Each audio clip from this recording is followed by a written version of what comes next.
A very pleasant good evening, everybody, and welcome to YurView. It's your Oklahoma Ford Dealers game of the week, and tonight it's the Lindsay Leopards playing at the Pauls Valley Panthers. I'm Steve Marshall. My partner alongside is Dylan Rivera. We're excited to be here this year to bring you all the action of some of the games outside of Class 6A and 5A. Of course, we'll have some of those games as well as we're ready for an exciting season here on YurView. As we said, our matchup tonight is going to be Lindsay and Pauls Valley, and for both of these teams, Dylan, we talk about maybe some changes in offense is what going to be some of the keys to look at for this evening. Yeah, so a big change for Pauls Valley, actually, as they are changing their entire offense, going to a wishbone offense this year, as head coach Dusty Raper will take over for his first year.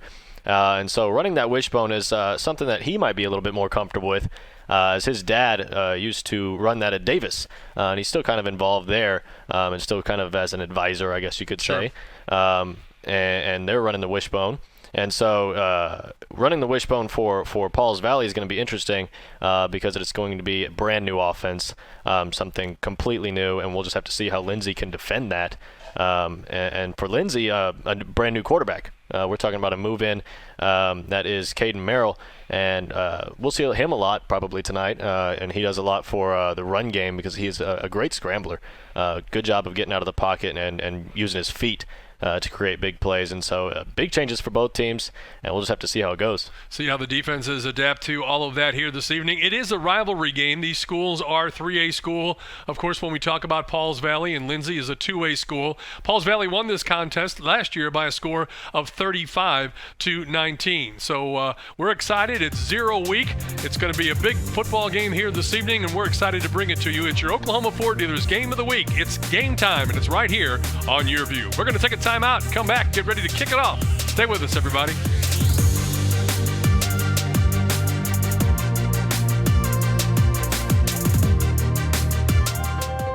It's the final days of the Ford Summer Sales Event.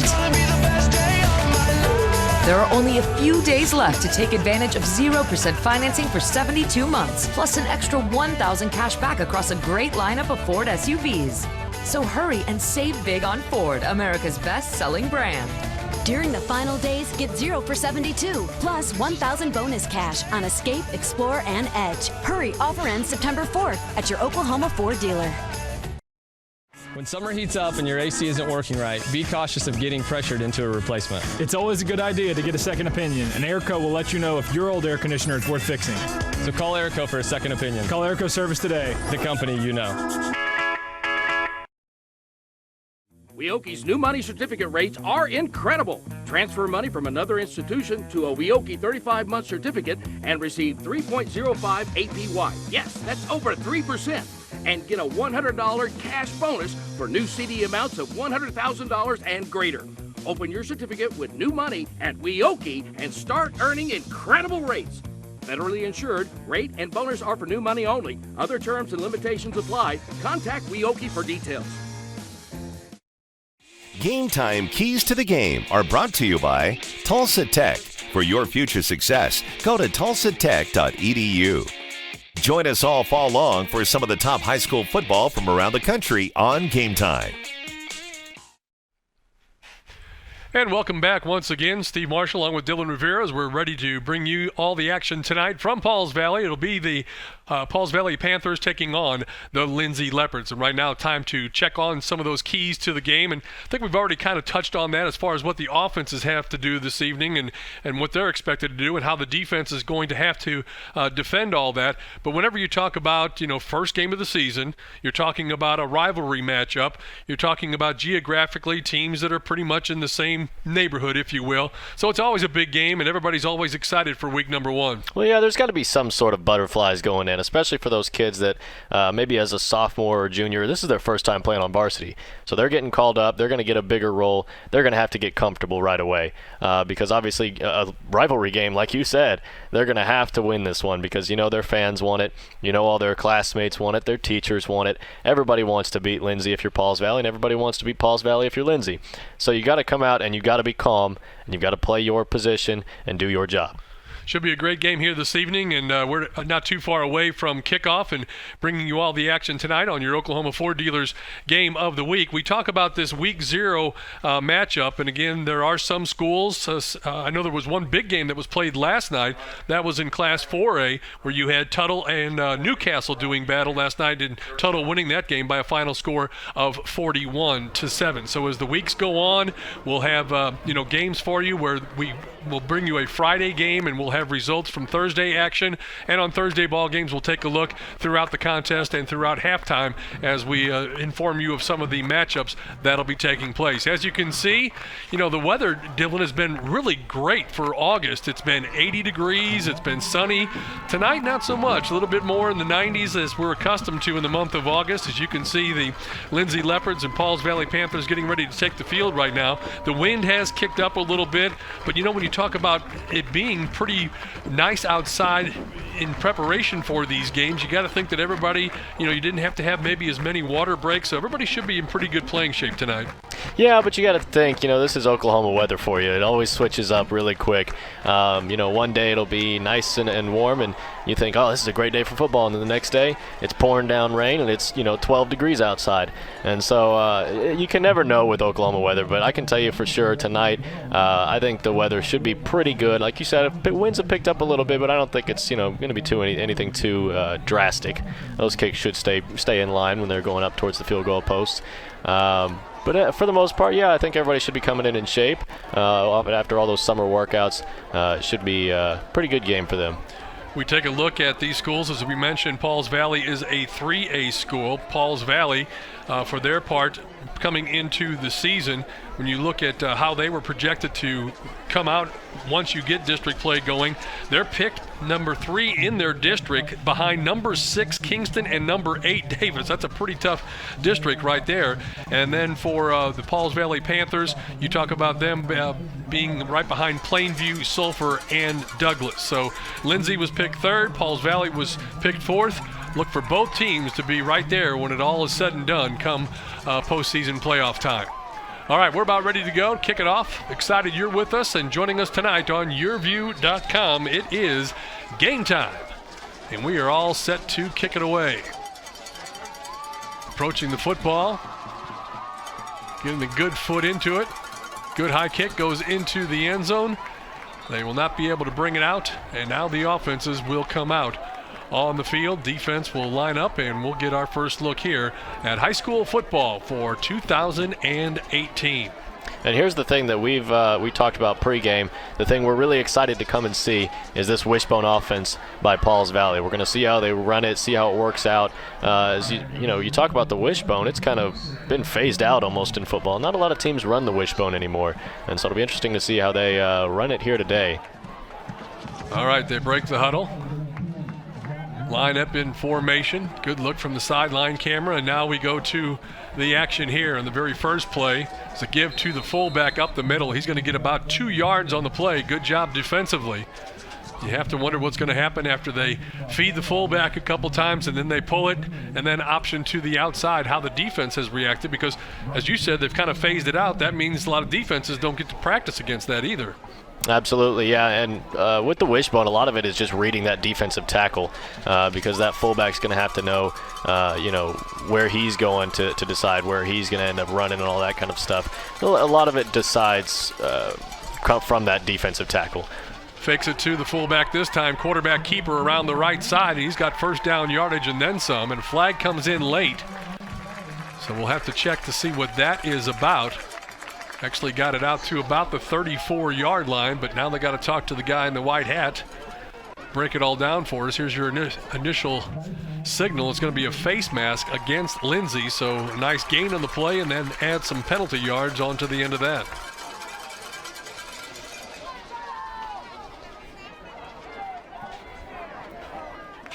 So a run and a penalty. We'll take it all the way out to the 40-yard line. It was a great fake handoff. I thought the fullback had it, if I'm being honest. I thought he was going up the middle. You're right. Got to read that fullback, and sometimes you can ride it too long. You can see just one receiver set here to the near side. Quarterback keeper again. This time it's straight ahead for just a couple of yards. Going to get it out close to the 44-yard line. And he got about 4 yards on that carry. As you mentioned, one receiver, so you're not going to see a lot of the air raid here for Pauls Valley. You know, running wishbone, it's going to be that 2 running back set with the fullback back there. Just a lot of handoffs, and we'll just have to see how it goes for him. As in the past, it's not been wishbone, so we'll just have to see. The quarterback is Jack Grimmett, number 10. He's a senior, 6'1", 175. The give to the second man through. Fights his way forward, trying to get to the midfield stripe. That's where the first down would go. It just will not go down. Still on his feet. Ball does come loose, but I think they ruled it dead. That's going to be just shy of the necessary yards for the first down. Cade Enzi on the carry, 5'11", 170. He's a senior for Pauls Valley. Going back to Grimmett, I mean, he's a 3-year starter, and so you got to think if he needs to drop back to pass, he can definitely, you know, handle himself throwing the ball. He's not going to be somebody that they don't trust throwing the ball. I think it's just they want to try out a new system and maybe see if it'll work, because if it does, a lot of defenses won't be prepared for it. First down marker right there at midfield. And once again, keeper right side. Or did he give it to the full? Yeah, he gave it to the fullback. So he does a good job hiding the football. That's going to be enough for the first down as they get into Lindsay territory, spotted down to the 48-yard line. Steve, you've even got your glasses on. How'd you miss that one? I'm afraid I'm going to miss a few of those before this night's over with. When not only have the players and coaches not seen a lot of that, I haven't seen a lot of it either. Yeah, for sure. I mean, we've already both missed one. I think it's going to end up happening all night long. A couple of years ago, Altus took their team to the state championship, and their coach decided that it's such a discipline, and he felt like he had such a mature group of kids that they used that and took it all the way to the state championship game. Here's a handoff, this time not fooling anybody. Lindsay Leopards storming the gate right there. Into the tackle, number 2 is Austin Thomas. Number 55 also there. In on the tackle, Ethan Tarver. So a loss of 2 on that play, and that'll bring up second down and 12.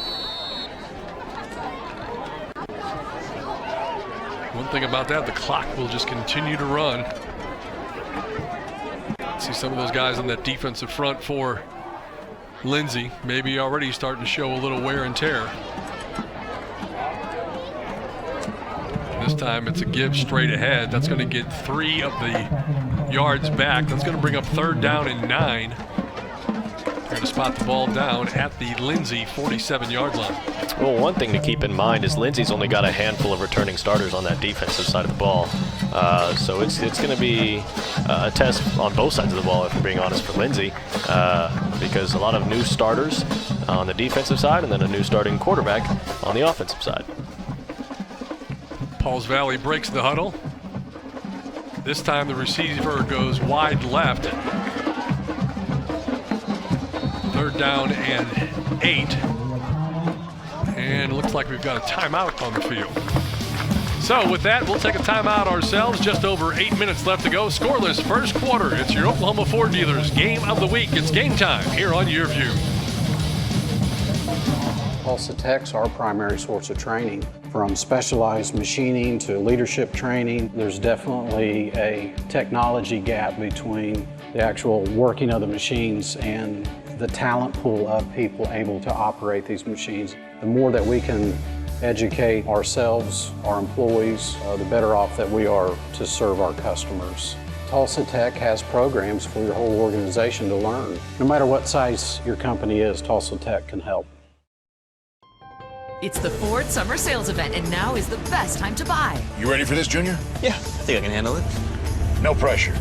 That's just my favorite boat. Boom.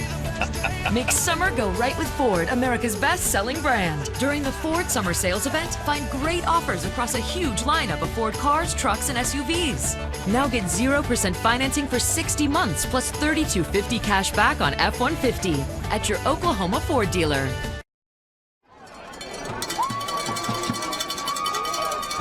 And welcome back as we're looking to third down and 8. Here comes the first pitch play of the night out of that wishbone, and a nice tackle Taken down there by number 20, Tanner Emery. Looked like he had some running room, maybe enough to get that first down, Dylan, but a good job defensively. Yeah, him and Austin Thomas both got in there and just able to collapse really quickly out there on the sideline. And now is it third or fourth down? I think it's fourth. I think it is too. So big play call here. You can see right there at about the 41.5-yard line. Looks like he needs to get just inside the 38-yard. So we'll call it third or fourth down and 3. See how they choose to run it right here. Quarterback keeping it. Tries the right side, hit, and he's going to be short. Do not think he got it. Maybe got back to the 40-yard line. Needed to get to about the 38, and we're going to have a change in possession, and that's going to be something that Lindsay can hang their hat on, the opening drive of the season against that wishbone offense for Pauls Valley, and Lindsay makes them go 4 and out. They did get a couple of first downs, but a good showing by the defense, and now the Leopards will get the ball. Yeah, great stop by Lindsay right there, just collapsing again. It's all about just reading where that ball is, and you can't move until you see the ball. Once you see the ball, you go for it, and you've just got to shoot the gap and find him and make a big hit. And that's exactly what they did. Just 2 or 3 guys pile in on the quarterback once they found out who had the ball. All right, so now it's Lindsay to take over at their own 40-yard line. You can see the difference in their formation. Snap is back, bobbled, picked up by the quarterback, and he's just trying to get out of as much trouble as he can, drugged down from behind. And I think we're going to get a horse collar tackle on the call there. So in one way, it was a bad snap, tough to handle for the quarterback, but it looks like they're going to get that lost yardage back with the penalty infraction. Well, that was Caden Merrill there, the move-in that we've talked about, and we even mentioned that he's pretty good scrambler. So right there was able to find an opening, just got drugged down from behind. Got to see in the replay there, definitely no doubt about it, as he grabs him up around the jersey, around the neck. And if there was a video to display exactly what is the horse collar tackle, that was it. And my understanding is that should be a first down. So again, it's going to erase the loss that they had on the play. That's the original line of scrimmage there at the 40. Well, you know that's got to be frustrating for Pauls Valley because they would have dropped him back a good 10, 15 yards almost. So that'll set up a first down and 6. Don't see that too often. Lindsay Leopards with the football, and looks like the right tackle jumped a little bit early. And so they'll give that yardage right back. And it'll be more of a conventional 1st and 10, 1st and 11 call. As you said, Caden Merrill is the quarterback for the Lindsay Leopards. He's a move-in from Sayre. Although Coach did tell me this afternoon that he did expect to use last year's quarterback, Anthony Rosseo, some in there as well. And the primary running back, focal point there, will be Jackson Stephen, a senior. Out of the shotgun, fakes the handoff, runs straight ahead, going to pick up about 2 yards, get it across the 42, about the 42. That'll bring up 2nd and 8. Another good fake handoff there. I mean, obviously the defense bought that one and went straight for the running back, and he was able to pick up a couple yards there. With a little bit better of a gap, he may have been able to pick up even more. Still no score. First possession of the ball game for the Lindsay Leopards. 3-man front for Pauls Valley. Out of the shotgun. Gibbs straight ahead, trying to find some running room. Breaks loose from a hand tackle at the line of scrimmage. Is able to get it out to about the 46-yard line, and that'll bring up 3rd and 4. And that's where they talk about keep your feet moving as a running back. You just got to keep them moving. And he kept going and ended up getting probably an extra 2 yards that he wouldn't have gotten if he had stopped. Number 53 leaves the lineup. It's Caden Franklin, a sophomore for Lindsay. Although maybe he's not coming out. Kind of looked like he wanted to come out. He's going to line up there as the center. There you can see Rosseo, the quarterback last year, lining up in the backfield. Handoff here, straight ahead, and good defense that time by the Panthers as they're not able to get much. Yard maybe. Looks like it'll be about 4th and 2 here, and they're going to face a tough decision on whether to punt the ball or go for it. Change out some personnel, so it looks as though they might opt to kick it away. All those things a little bit more precarious when you start talking about smaller class schools. Not that they can't do it. They just don't really necessarily have specialists who don't really concentrate on just punting like they do at some of the larger schools. Punt formation, snap is back, ball is away, get it off. It's a good kick. And fumbled, loose football on the ground, and I think it's Lindsay on top of it. Lindsay able to come away with the football, number 86 right there, and that is Lane McKee, a sophomore. Good coverage, unable to handle it, went right through his arms, hits the turf, and McKee's able to come up with the recovery as you take a look at the replay. I mean, all you got to do is catch the ball there. If you're number 10 there for Pauls Valley, that is Jack Grimmett, actually, the quarterback. I mean, if he just comes down with that ball, that's the end of the play there. I'd imagine he would have called for a fair catch. I didn't see it, but I mean, I'd imagine with two Lindsay Leopards coming right at you. But I mean, oh my goodness, you just got to catch that. Yep, that's a huge, and there's also a flag on the play. That's illegal use of hands against Pauls Valley. That's a curious call. So they're talking with Lindsay to see what it is they want to do with it. They're going to decline it, obviously, and that'll set up a first down and 10 from about the 12-yard line. Great scoring opportunity here early in the contest for Lindsay. Did you see that the punter looked like he did like an Aussie-style punt? Yeah, he did. That was the first thing I noticed on that play. He was hurried, too. He had to get rid of that in a big hurry. A couple of guys moving in and out of the lineup as you get a good look from our sideline cameras today. Checking in for Pauls Valley, number 7 is Ben Dobbins, a 5'8", 135-pound wide receiver. Also doubling up as a safety on defense. Merrill keeps it, keeper all the way. Gets inside the 10. That's a great defensive tackle there. Coming up and making the play for Pauls Valley, number 2, Tice Davidson. No gain on the play. I have a feeling we're going to see a lot of Tice Davidson on that defensive side. He's a great athlete. They also use him as the wide receiver on offense. But, of course, you know, in the wishbone, he doesn't get used much out there. But defensively, he's going to make his name known out there. So second down, and let's call it 9. Give them a yard on the play so they can get a first down without getting a touchdown. Because they're knocking on the door. Merrill's going to keep it straight ahead, get inside the 10, down to about the 9-yard line, but that's it. Defensive struggle here so far in the early going. Well, we've seen a lot of run play. I mean, how many times have we dropped back for pass? Maybe once? I think you're right. Be a fast night, my friend. The clock's going to win this game. We're 79 over there. We don't have any heights or weights on our roster. Sometimes schools don't want to divulge that information. Here's a pass to the end zone, and it's in there for a touchdown. On the reception, number 15 is Chance Austin as he takes the TD pass from Caden Merrill, and Lindsay's on the board first. That was a great pass by Caden Merrill as you see him scramble outside of the pocket. That's a rollout type of pass. He goes out right, and then on the move, finding number 15 wide open, and that's Chance Austin, like you said. Pauls Valley's got to be all over that. I don't know how you end up leaving him open over there on that right side. Didn't really have any help. He gave him a move as though he were going to run the post towards the middle, and then quickly broke it off, and the defender bit on the play, and it was an easy toss as Merrill is able to hook up with Austin for the touchdown. 6-0 extra point attempt to come. That also will come from Merrill. Snap back, ball down, kick is on the way. It is up, but it is no good. Off to the right. So still over 3 minutes left to go in our first quarter, but Lindsay's on the board first here at Pauls Valley. They lead the Panthers. It's 6-0. Leopards on top. It's your Oklahoma Ford Dealers Game of the Week on YurView.com. It's the final days of the Ford Summer Sales Event.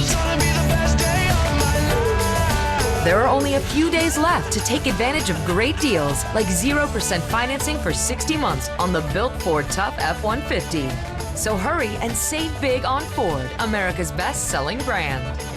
During the final days, get 0 for 60 plus $32.50 cash back on F-150. Hurry, offer ends September 4th at your Oklahoma Ford dealer. Good morning, Bella. Good morning. Are you ready? Yeah. 5 little monkeys. Yay, Bella! Hold still. Almost done. Oh, Bella, I really love playing with you. Thanks, Grandma. I really like our visits. Whatever tech tomorrow dreams up, you'll be ready with GigaBlast. Future speed internet is here from Cox. All right, welcome back, everybody. It's game time on YurView.com.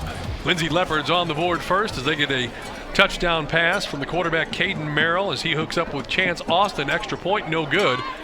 But it's Lindsay on top as they lead it 6-0. About 3:46 left to go here in this first quarter play. Leopards ready to kick it away. Merrill puts a foot into it. Drives it deep, taking it about the 10-yard line. Good head of steam, has some running room on the near side. Finally going to be pushed out of bounds, but he's going to get it all the way past the 40-yard line. Nice return there for Pauls Valley, number 27, Zane Wellenman. I didn't see who it was, but one of the Lindsay players just trucked over a Pauls Valley player. I mean, my goodness. If that was the ball carrier, we're talking about a fumble. I mean, he just whacked him. Don't know if they're... See our referee down there. He's calling an official timeout. And usually, first couple of games of the season, when it is this warm, and it is warmer today than it has been probably for the last 2 or 3 weeks, they're going to get them a necessary water break. Somewhere Howard Schnellenberger is turning over in his grave. But always erring on the side of safety now. Of course, I know Howard Schnellenberger is still with us in some form or fashion. Referee is going to get a water break here as well. I want to remind everybody, we of course will be bringing you a game each and every week, and we've got a dandy lined up for you next week. It'll be another class matchup between a 3A and a 4A school. It'll be number 4 Tuttle in Class 4A, and they'll be taking on number 6 Kingfisher in 3A. So Tuttle, Kingfisher, man, that's a good matchup right there. And again, the changes in class sizes has dictated that some of those, normally we would be thinking of Tuttle and Kingfisher as a 4A matchup, but Heritage Hall was moved down to Class 3A, which, boy, I don't know, they're going to be awfully tough to beat. John Marshall's going to be good. They're ranked number 2, Cassia Hall number 3, then Lincoln Christian Plainview rounding out the top 5 in Class 3A. We'll take a look at some of the other classes as we go along. First down run, give up the middle, good push by the offensive line. They're going to get about 5-6 yards on that carry. That'll bring up a first down and 4. As I mentioned before, this is Dusty Raper's wishbone offense that he's kind of developed from underneath his dad. And his dad took that to Davis, and Davis has been very successful in the past. And so maybe, fingers crossed, same success for the Pauls Valley team. Well, again, it's something that, you really can't practice for it 1 week of the season if that's the only team that you're going to play all year long that runs it. You're worried about the other 9 games. Give to the fullback straight ahead, nothing there. Ball carrier number 4, that is Aaron Barnes, and he got stuffed in the middle, so that's going to bring up a third down and long for Pauls Valley. And you have to think, too, that the wishbone is something that the kids really have to buy into, because if they're not believing it and they're not seeing it, they start second-guessing like, well, maybe we should go back to what we did. They have to buy in totally. It is different. It is tough to defend.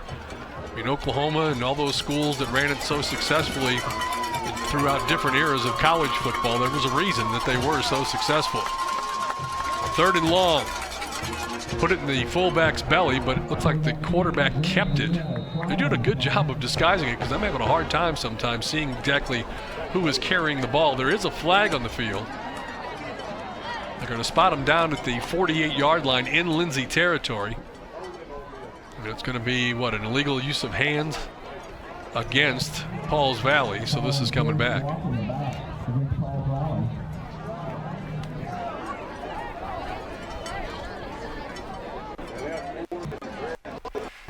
Great looking day.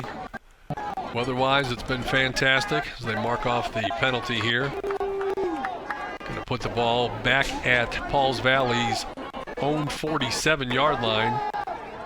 discussing it with the Leopards to see exactly what they and their coach want to do. Surely they have to take the penalty, right? I think they were just trying to decide the spot of the ball, it looked like. That's probably true, too.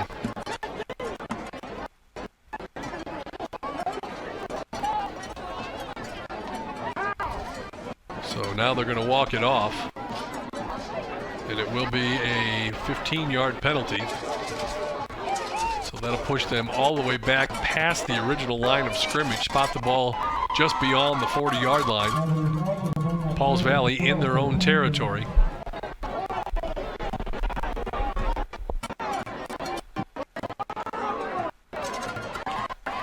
As they get back ready and see now, and this is where the wishbone has its biggest problem, is when you're looking at long yardage type situations. The wishbone is not normally built for that. Yeah, you're absolutely right. And you got to think at some point they might drop back to pass, but at the same time, not once have they done it. Not yet. There it is. Looks like they will here. Rolling right, throwing over the middle. Pass is intended there for number 24. That's Dakota Whitmore. He comes up, palms facing skyward, looking for some type of penalty. But it doesn't look like there's one forthcoming, so it'll be another long type situation. Yeah, it looked like the coaches right there by him thought it was a pass interference as well. So maybe a little bit more than just him, but still no call made. And still 4th down for the Panthers. Looks like about 4th and 12 as they set up to punt. Lindsay late getting back there, and apparently we've got another infraction called by the head linesman. Lindsay was really only had one man on the defensive line at the beginning of that play. Perhaps somebody got a timeout in time as well. John Inman is the coach at Lindsay. He is in his 5th year. They went 7-5 last year. Over the last 5 years, 4 of which, again, came with Inman as the head coach, Lindsay is 46-14, but they've never been able to get past that second round in the playoffs. You look back at their history before my time, certainly before Dylan's time, state champions in 1955, 58, 62, and 63. A lot of people's time. That goes back a ways. Now I was alive during 3 of those 4, but not really knowing too much about high school football in Oklahoma as I was watching. You're telling me you didn't come out of the womb knowing about high school football, Steve? Yeah. So it is 4th down. And once again, Pauls Valley maybe trying to draw them off sides and get some of that yardage back. See the coaches on the far side jumping up and down and imploring guys to stay down. They're going to fake it. They're going to get the pass complete. It's caught out there. 1st down yardage and then some. Quite a play as they get the pass there to Aaron Barnes. And after all that, the one thing you thought that Lindsay would be looking out for was the fake and the pass.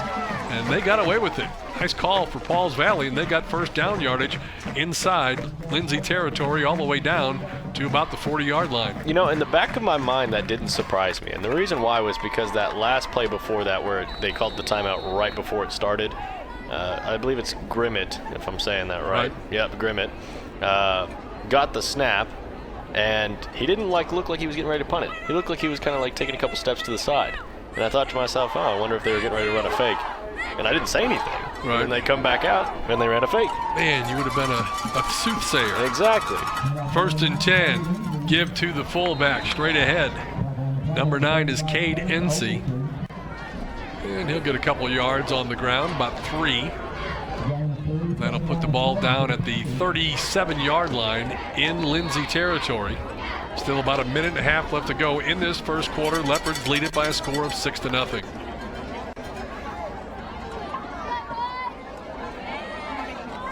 Oh, great time of year. It's a long summer.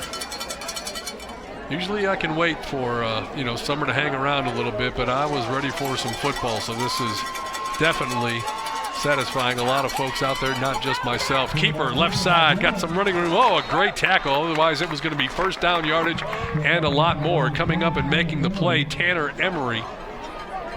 junior on the defense for Lindsay. And what I think really sold that play was just the hesitation by Grimmett. He looked like he handed it off and then just kind of stopped for a second and then took off. And that like split-second hesitation, I think, just got the defense thinking, oh, he doesn't have the ball. And then he took off, and now he's got, 8-yard gain, and we're looking at a 3rd down and 6. No, maybe 4. Yep. At the 33-yard line, so really 3rd and 3. That's first down yardage and plenty more. As Grimmett is able to keep it, and he'll get it down to the 25-yard line. And it doesn't look like they're going to run another play here in this first quarter, as the first quarter will draw to a close. Lindsay has the best of it right now. They lead at 6-0, but Pauls Valley is threatening. It's your Oklahoma Ford Dealers Game of the Week. It's game time, and it's right here on YurView.com. Stay with us. Tulsa Tech has really helped me build my future. Woodworking is my passion. I've always wanted to be a carpenter. The carpentry program is a great program to get into. The teacher is fantastic. He teaches us about quality, and no matter what you do, you need to have pride and integrity in your work. The facilities here are state-of-the-art. All the tools here are the best of the best. This class has been a great opportunity for me. It's one of my favorite classes ever. We've had so much fun, the best 3 hours of my day. Tulsa Tech has really helped me make my own path in so many ways. It's the Ford Summer Sales Event, and now is the best time to buy. You ready for this, Junior? Yeah, I think I can handle it. No pressure. That's just my favorite boat. Boom. Make summer go right with Ford, America's best-selling brand. During the Ford Summer Sales Event, find great offers across a huge lineup of Ford cars, trucks, and SUVs. Now get 0% financing for 60 months, plus $3,250 cash back on F-150 at your Oklahoma Ford dealer. Welcome back, everybody. Steve Marshall, Dylan Rivera, Mark Jeffries in the house, bringing you all the action here tonight. Lindsay got a touchdown, missed the extra point in the first quarter. We begin second quarter play. It's going to be first down and 10 for Pauls Valley at the 25-yard line in Lindsay territory. Fake punt, the key play in this drive, kept the drive alive. Let's see what Pauls Valley can do with it here, as they have really thrown just that one pass. This time it's a give to the fullback straight ahead. Still on his feet fighting, getting all the way down to the 20-yard line. Going to get to close to 5 yards on the play. One thing to keep in mind is last year, this score, the final score was 35-19. So a fairly high-scoring game. And right now we're looking at 6-0. And in all honesty, Lindsay might not even have that 6 on the board if Grimmett had caught the ball. Yeah. So, I mean, it could be very well 0-0 right now. And I think that has a lot to do with the wishbone offense. Choose up the clock in a hurry, because we're already in second quarter play. Second down and 5 for the Panthers. Keeper left side. First down yardage gets inside the 15 down to about the 12-yard line. I'll tell you what, just for running the wishbone and hiding the football for the very first game, he's doing a good job, because there's a lot of times that I have to catch up and see my mistake, whether he gave it to the fullback or kept it himself. He's doing a really good job of hiding that football. Yeah, have to stay patient on the call, just like the players have to stay patient and wait and see where the ball is before they really go shoot one. All right, Coach, keep me in the game. All right. Now from the 11-yard line, give right side, gets inside the 10. Carried there by Aaron Barnes, driven backwards, but they should give him forward progress down to about the 9-yard line. Pauls Valley knocking on the door. We're underway here in the second quarter. 6-0, Lindsay on top. Pauls Valley looking to equal that score, and for their part, hopefully get the extra point to take the lead. And one thing you got to think about, you mentioned it earlier, you don't really practice all that much to play one team. You know, you wouldn't change up your practice terrible, much just to prepare for Pauls Valley. But you got to wonder how much they did of, maybe the offense just practice running a wishbone and the defense trying to be prepared for it. Second down and 8, call it, inside the 10-yard line. Option coming to the left side. Loose football on the ground, and Lindsay is all over it. Another turnover. Fumble recovered there by number 22, Caden Newey, a junior. And a big miscue for Pauls Valley. They were that close. They were knocking on the door. Take a look again. Coming your way. Didn't look like it was tipped or anything. That's just a good strip right there by the guy making the tackle. Great job of getting his hand in there on the ball. And for the running back, you've got to have that secured. I mean, they tell you to tuck that thing hard. And obviously he caught it and then put it away, but didn't tuck it hard enough and able to punch it loose. And now Lindsay's got the ball at the 11-yard line. All right, so the Leopards making their own breaks right now. And they'll get it back on offense. Out of the shotgun, the quarterback, Caden Merrill, gives to the fullback, and he gets hammered at the line. Didn't see who made the hit. The ball carrier was 12. Jackson Stephen, number 12 for Pauls Valley. That is Devin Taylor laying some wood. Oof. That was a big hit. He got up and he knew he made a big hit too. He got up and he knew it. And so he made sure to tell number 33 Jackson Stephen, he said, don't come up my gap again. That's right. He got stuck. No gain on the play. Option to the left side this time. Gives it to Stephen, who tries to get to the outside, and he's going to he gets along the sideline a little bit better than I first thought. He gets about close to 4 yards on that carry. That'll bring up 3rd down and 6. I can tell you right now, Jackson Stevens not going to be somebody that's easy to bring down. That's a big kid running the football. It's pretty good offensive line size, too, for a Class 3A school. Oh, yeah, for sure. You were alluding to it earlier right before the touchdown. 79's a big boy. Yeah, he can play at any level, it looks like. So can some of those other guys. We'll get the names of the offensive linemen here for you as well. Want to make sure the big guys get some love out there. Number 79 for Lindsay is Jacob Allen. Also out there, number 77 is Braden Malacote. 66, I believe I see out there. That's Karsten Hutchison. And who else am I missing? 75, Dalton Turner. It's a pretty good size. I can't imagine there's too many teams in Class 2A that are bigger than that. Be a great victory after you said earlier they lost to Pauls Valley by 16 points last year. Right now leading it by 6. Just under 9 minutes left to go here in this first half of play. Lindsay leading it, scrambling for his life and in trouble and going down at the 5-yard line. Big play there defensively.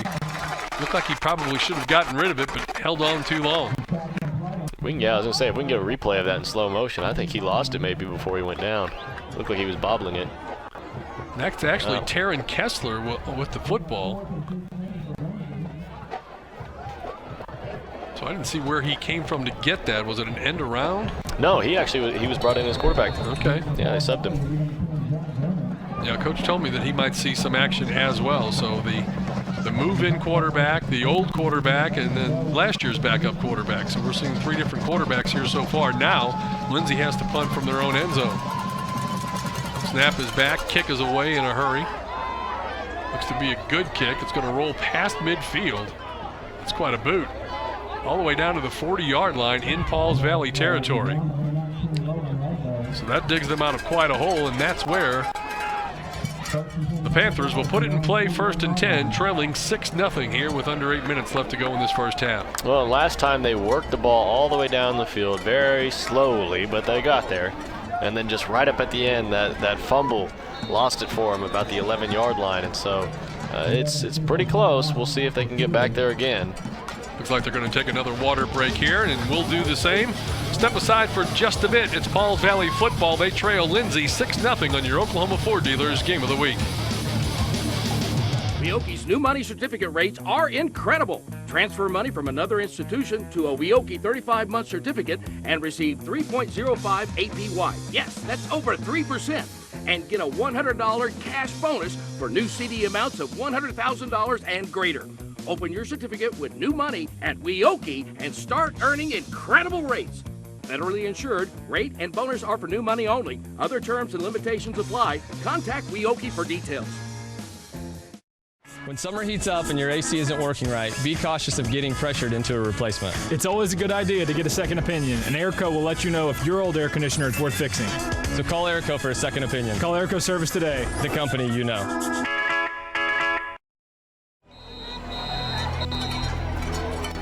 Welcome back, everybody. We are in Pauls Valley tonight. Lindsay Leopards right now have the best of it. They lead the Panthers by a score of 6-0. Early touchdown pass as it was Chance Austin in the receiving end from the pass from Caden Merrill. The kick was off to the right, no good, and that's where we stand right now. 6-0. Pauls Valley with the football, 1st and 10 from their own 40. Play action pass. Here comes the blitz. Wide open downfield, and he can't hang on to the football. Ouch. It's Cade Enzi he was throwing it to, and I mean, you got to make that catch. Look it into your hands. He was running before he caught it. Yes, he was. That was going to be 20-yard, probably 30-yard gain on the play. Well, it was a good job by Grimmett to escape the rush, too. I mean, he had 3 guys in the backfield with him.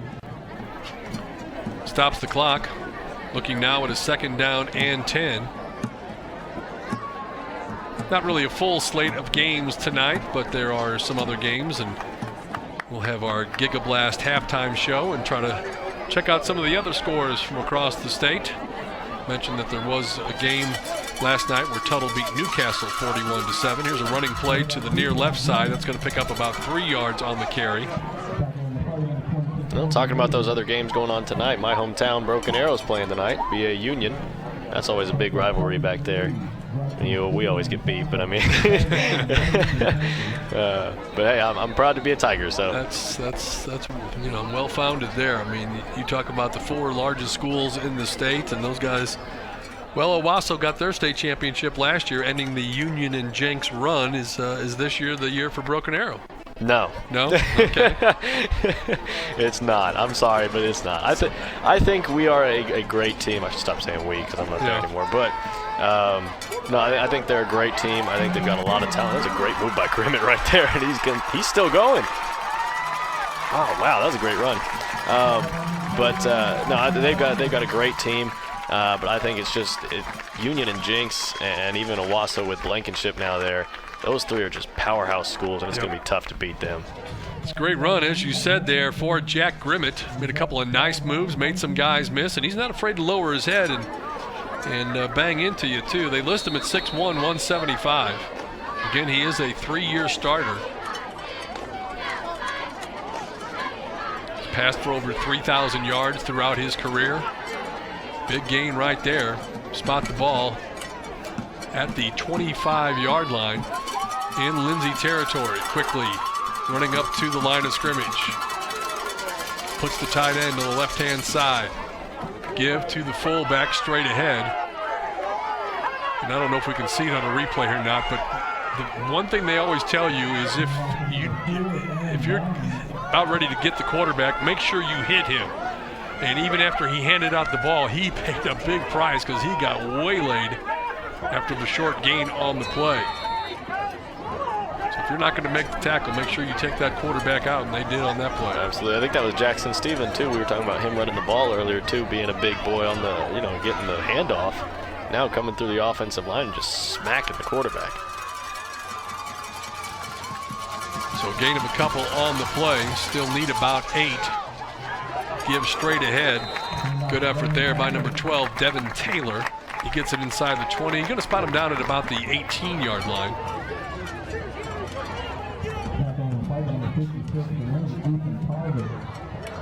About 5 minutes, 40 seconds left to go in this first half of play.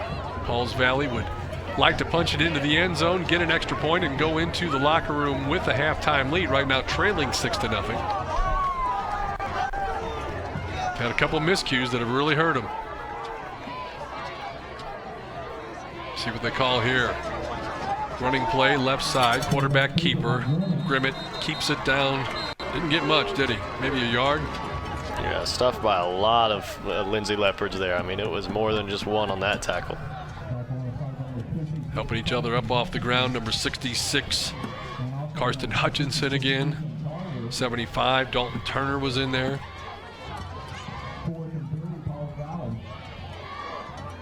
So that'll bring up a 3rd down situation now for Pauls Valley. you need to get right to the stripe right in front of you. So they need to get to the 15-yard line to keep the drive alive. It looks like they maybe drew an anxious Lindsay defense off a little bit early. That's going to be an automatic first down. Yeah, great false snap count there. Able to get those guys off the line. And easy yardage. That's the easiest way you can gain yardage, is penalties. Lindsay trying to be quick off the ball, get some penetration early, stop maybe the fullback plunge, or at least get into the backfield. And that time they were a little too anxious. So now 1st and 10. And the ball is right at about the 12, 13-yard line. 1st and 10 for Pauls Valley, looking to get some points on the board. Grimmett gives to the fullback, and he gets run down the line of scrimmage. He's going to get about 2 yards on the play. Carried there by number 27, Wellenman.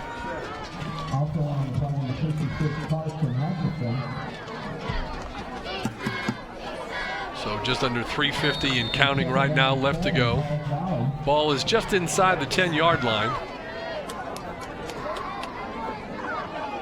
See how both teams want to play it now. Good football game to this point. Season opener. Week 0. That's right.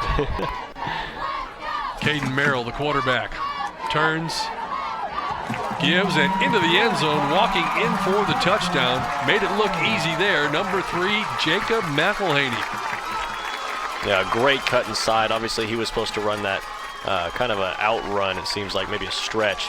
And he sees the linebacker waiting on him. Just gives him one good step to the right, cuts back inside, and you see Austin Thomas fall to the ground as a great move is made, and a touchdown for Pauls Valley. So they're on the board. We'll see if this PAT can take them into the lead. Tied at 6, in for the extra point attempt for Pauls Valley. Number 4 is Aaron Barnes. Snap back, ball down. Line drive kick on the way, and they agree it is good. So Pauls Valley takes their first lead of the contest. They get the 10-yard run from McElhaney to take a lead over Lindsay. 7-6 our score. Still about 3.5 minutes left before halftime. We'll take a timeout, come back with the kickoff right here at your Oklahoma Ford Dealers Game of the Week. It's the Ford Summer Sales Event, and now is the best time to buy. You ready for this, Junior? Yeah, I think I can handle it. No pressure. That's just my favorite boat. Boom. Make summer go right with Ford, America's best-selling brand. During the Ford Summer Sales Event, find great offers across a huge lineup of Ford cars, trucks, and SUVs. Now get 0% financing for 60 months plus $3,250 cash back on F-150 at your Oklahoma Ford dealer. When summer heats up and your AC isn't working right, be cautious of getting pressured into a replacement. It's always a good idea to get a second opinion, and Airco will let you know if your old air conditioner is worth fixing. So call Airco for a second opinion. Call Airco Service today. The company you know.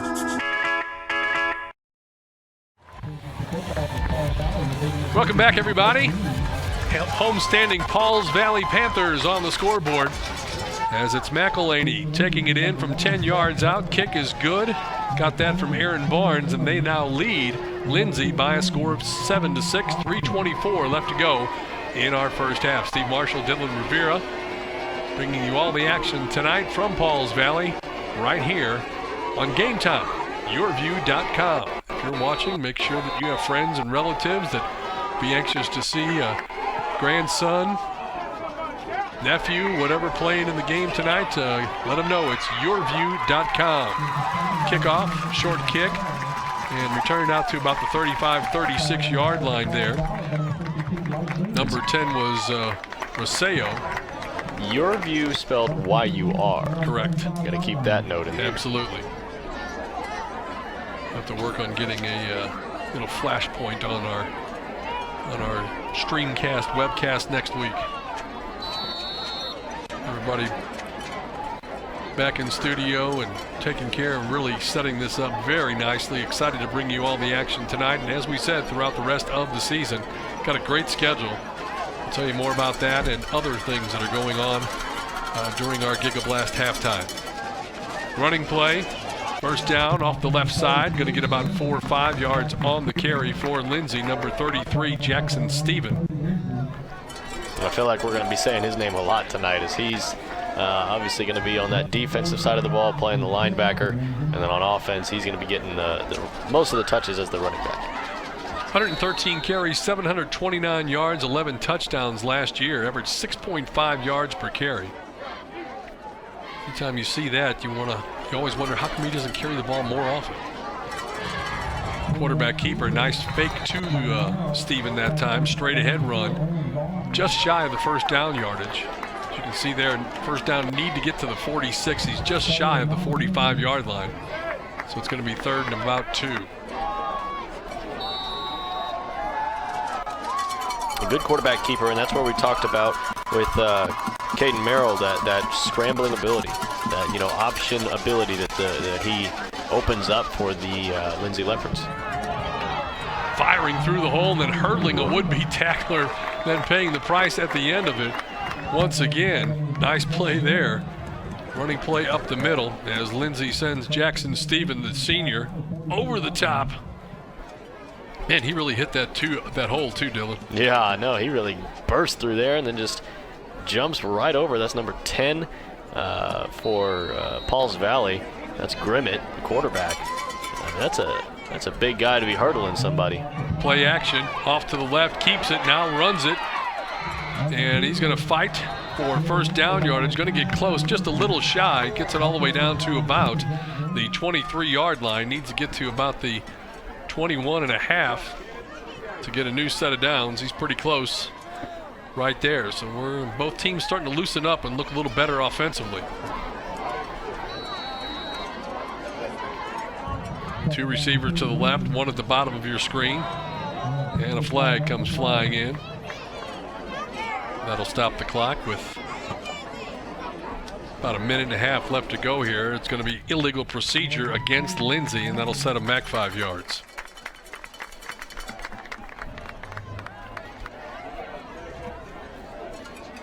High school football in the great state of Oklahoma. So excited to be bringing you all the action here on YurView.com. And as Dylan reminds me, it is YurView.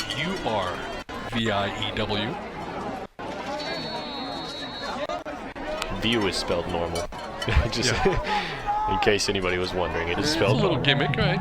We got that. Here's a pass downfield looking for the receiver. Good catch. Somehow he gets it, gets inside the 5-yard line all the way down to the 3. Defender was there, but coming away with the catch for Lindsay, number 15. That's Chance Austin again.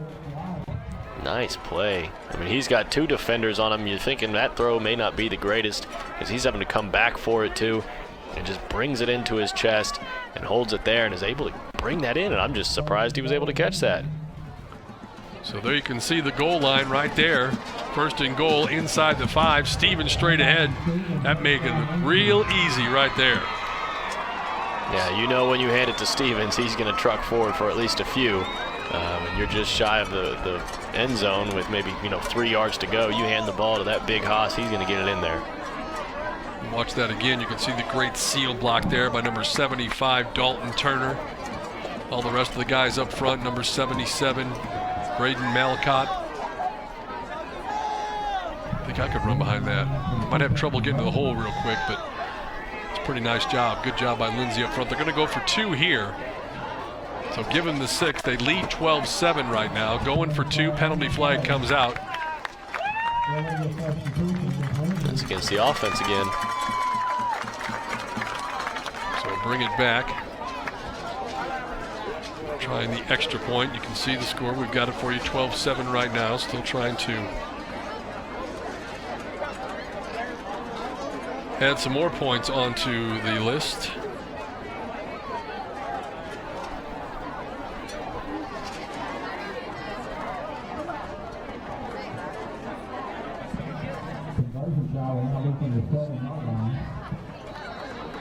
Number 10, Roseo's in the game as well, and we talked about him. He used to be the quarterback for Lindsay, and right now he's lined up, it looks like, maybe as a wide receiver.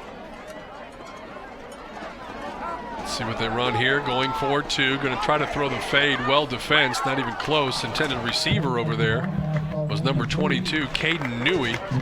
but Pauls Valley is able to keep them out, and so after the touchdown, extra point fails, but the Lindsay Leopards have regained the lead.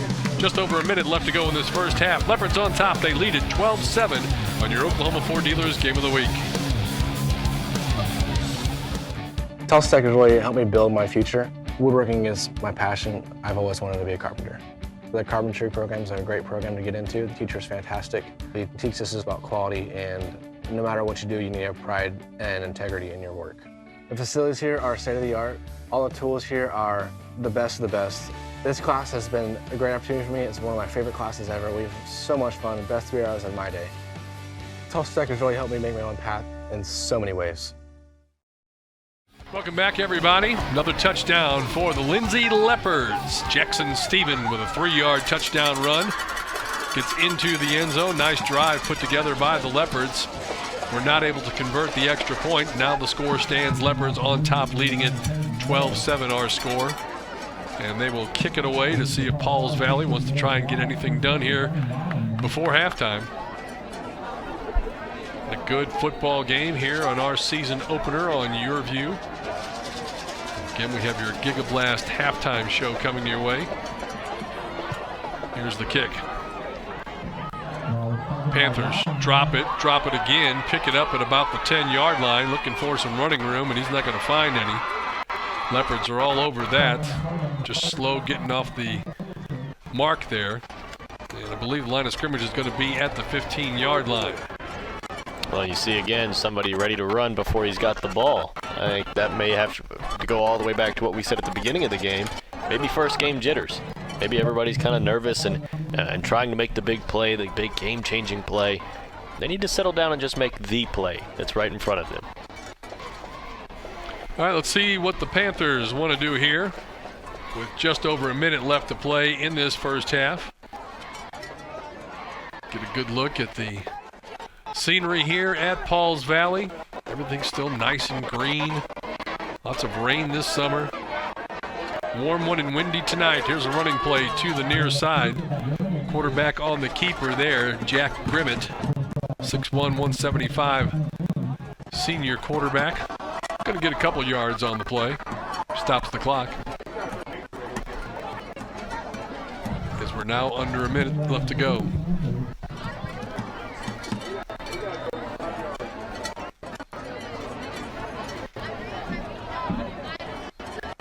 A long way to go, especially, and again, we talked about, when you trail, it's hard to, score quickly with the wishbone offense. Although I said that last time, and boom, they had the big pass play. See what they draw up here. Quarterback keeper coming around the near side. Hit taken down right at about the 30-yard line. And he did get out of bounds, so that will stop the clock. And see, the lower man will always win, and Grimmett didn't actually get that shoulder down into him, and so obviously the tackle's made, and so if he gets lower and gets that shoulder down, he may have been able to go right over him and maybe pick up another yard or two. Looks like they've called a timeout on the field, so the coach is going to gather with their players offensively and defensively.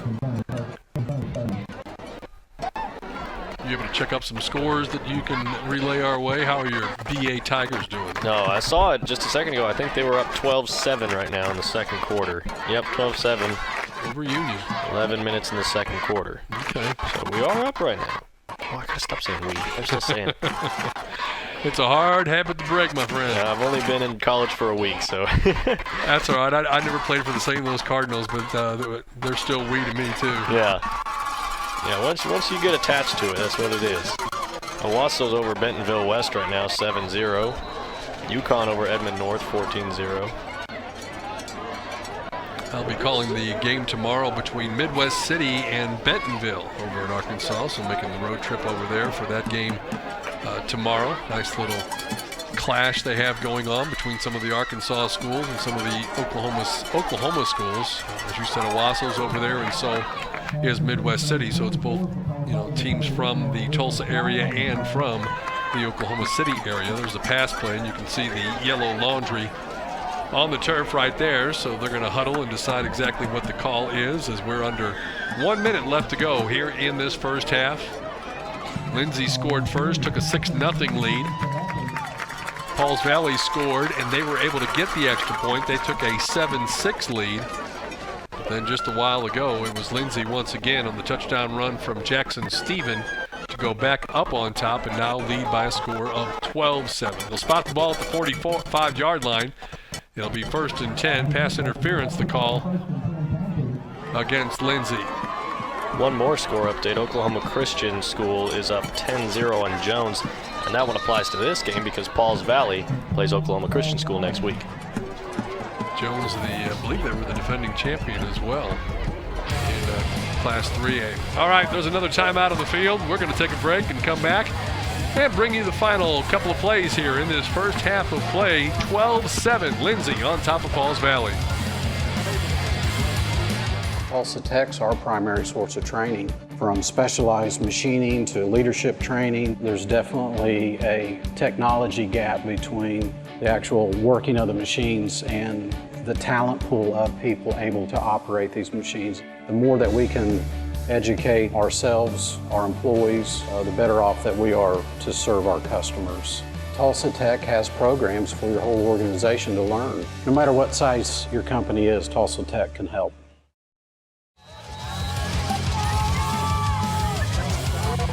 Welcome back, everybody. 48 ticks left on that halftime clock. And the Panthers line it up. 1st and 10 from their own 45-yard line as Grimmett drops to throw, rolls it out to the right side. Looking for a receiver. Had a man, but it's intercepted. Floated out there just a little bit too long. The interception on the far side of the field. Trying to get a number here on who came away with the football. Yeah, it is 11. number 11 for the Lindsay Leopards. That'll be Joe Wisniewski.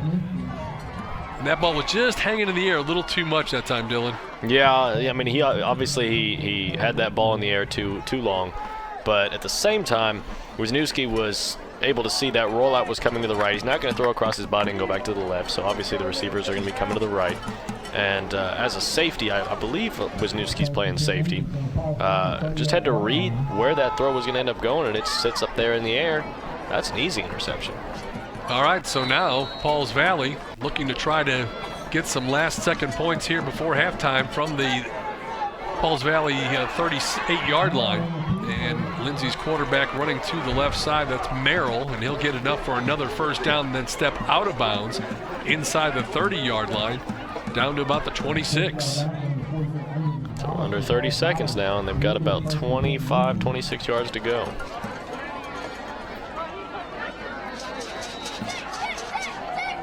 See that mammoth offensive line for the Lindsay Leopards.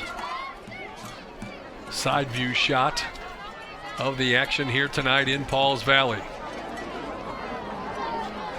Looking to throw over the middle. Has a receiver. Pass caught. Pass there is caught by number 11, Wisniewski once again. Right on time, but now the clock is becoming a bit of an enemy. They'll stop the clock for the first down, and it looks like they're going to retreat to the sidelines as you take a look at the replay. Good protection there, too. He had all day to make that throw. And Wisniewski able to bring it down, and a good tackle. Yeah. Good job getting low. And, a lot of players right there would probably try to make the big hit, and he decided to make the textbook hit. And that's the one thing, too, and it happens at almost every level now. The thing that drives me crazy, everybody wants to have the big hit. Man, just wrap up and give me the big hit. Exactly. But please wrap up. That's one of my pet peeves, no doubt about it. And he did a good job of wrapping up on that play. They bring the chains in from the sidelines to measure for the first down, which also gave Lindsay an opportunity to talk about what it is they want to do. And it looks like they're going to be a little shy of the first down yardage necessary. The spot of the ball is going to be right about the 16-yard line. 18 seconds remaining. Let's see what they want to come up with here. Lindsay, the quarterback, again, is Caden Merrill. He's a move in from Sayre. They've got the big guy in the backfield who's already scored one touchdown, Jackson Stephen. He's the tailback there, number 33. Merrill takes the snap. End around coming this way. That's Seth Perry. Perry looking for some running room. He's drugged down at about the 8-yard line. That's going to be enough for a first down. Again, stopping the clock. Let's see if they're going to use another timeout here. Yeah, they'll get another timeout. Yep. They'll take that, but you can see the spot of the ball. They're going to put it down at about the 9-yard line. You got 9.9 seconds to make it 9.9 yards. There you go. That's about right, too. So is there enough time to get 2 plays off? It's almost as if you have to throw towards the end zone. Yeah, I mean, if you're going to get 2 plays off, it's got to be a quick throw on this first one. And then the second one, you can just kind of play it out however you want. That first one's got to be a quick throw because even if it's off target, it'll stop the clock. And so you can move on. But to me, you run maybe even a screen pass, a flat out to the left, that weak side, and maybe see if he can just bounce it outside. And if he can't, he can step out of bounds and take over from there. Merrill is the quarterback. Steven is the tailback. Lindsay with the football, going to roll it to the right side, looking for some running room, turns upfield, gets to the 5, and dives into the end zone for the touchdown. A great play by Merrill, and that's what we talked about, that scrambling ability. A great job of seeing the hole. Obviously, that was a pass play, and it just kind of broke down, and he sees a gap right in here, right there. You see that hole, and he just took it. Nobody able to catch up to him, and then dive into the end zone. Right before we went to that replay, I saw one of the Pauls Valley players clapping as though there might be a penalty, and sure enough, there is the yellow flag. So it's all coming back. It was a great run. Yeah, I just caught it right as we went to the replay. So disappointing. And now it looks like they're going to try the field goal. They missed their extra point on their first touchdown attempt. Their second touchdown, they opted to go for the 2-point conversion. This would be a 41-yard attempt. The kicker is Caden Merrill. The holder is number 15, Chance Austin. What are the chances? I just don't believe I'm buying into them kicking this field goal, although they do. Snap back, ball down. Kick is on the way, and it's going to be short. Way off right, too. And not really very close. Let's see if that's going to be the halftime. It looks like as though that will be the final play of the half, and it is. So the Lindsay Leopards hold on to their lead, 12-7 at halftime. Your Oklahoma Ford dealers game of the week tonight. We'll take a timeout, come back. Halftime brought to you by GigaBlast and your Oklahoma Ford dealers. We'll take a timeout. Be right back. Stay with us. It's the final days of the Ford Summer Sales Event. There are only a few days left to take advantage of 0% financing for 72 months, plus an extra $1,000 cash back across a great lineup of Ford SUVs. So hurry and save big on Ford, America's best-selling brand. During the final days, get 0 for 72, plus 1,000 bonus cash on Escape, Explorer, and Edge. Hurry, offer ends September 4th at your Oklahoma Ford dealer. Good morning, Bella. Good morning. Are you ready? Yeah. 5 little monkeys. Yay, Bella! Hold still. Almost done. Oh, Bella, I really love playing with you. Thanks, Grandma. I really like our visits. Whatever tech tomorrow dreams up, you'll be ready with GigaBlast. Future speed internet is here from Cox. Weoki's new money certificate rates are incredible. Transfer money from another institution to a Weoki 35-month certificate and receive 3.05 APY. Yes, that's over 3%.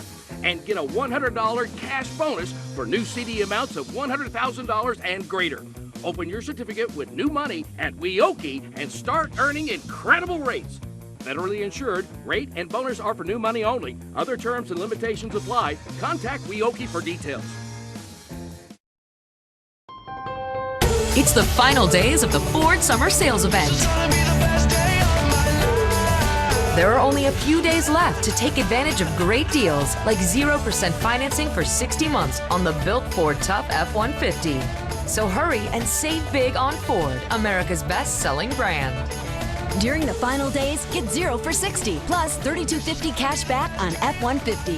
Hurry, offer ends September 4th at your Oklahoma Ford dealer. The GigaBlast halftime show, powered by Cox, is brought to you by your Oklahoma Ford dealers, the best in Oklahoma. Airco, the company you know.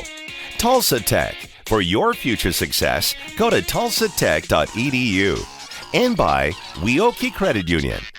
Join us all fall long for some of the top high school football from around the country on Game Time.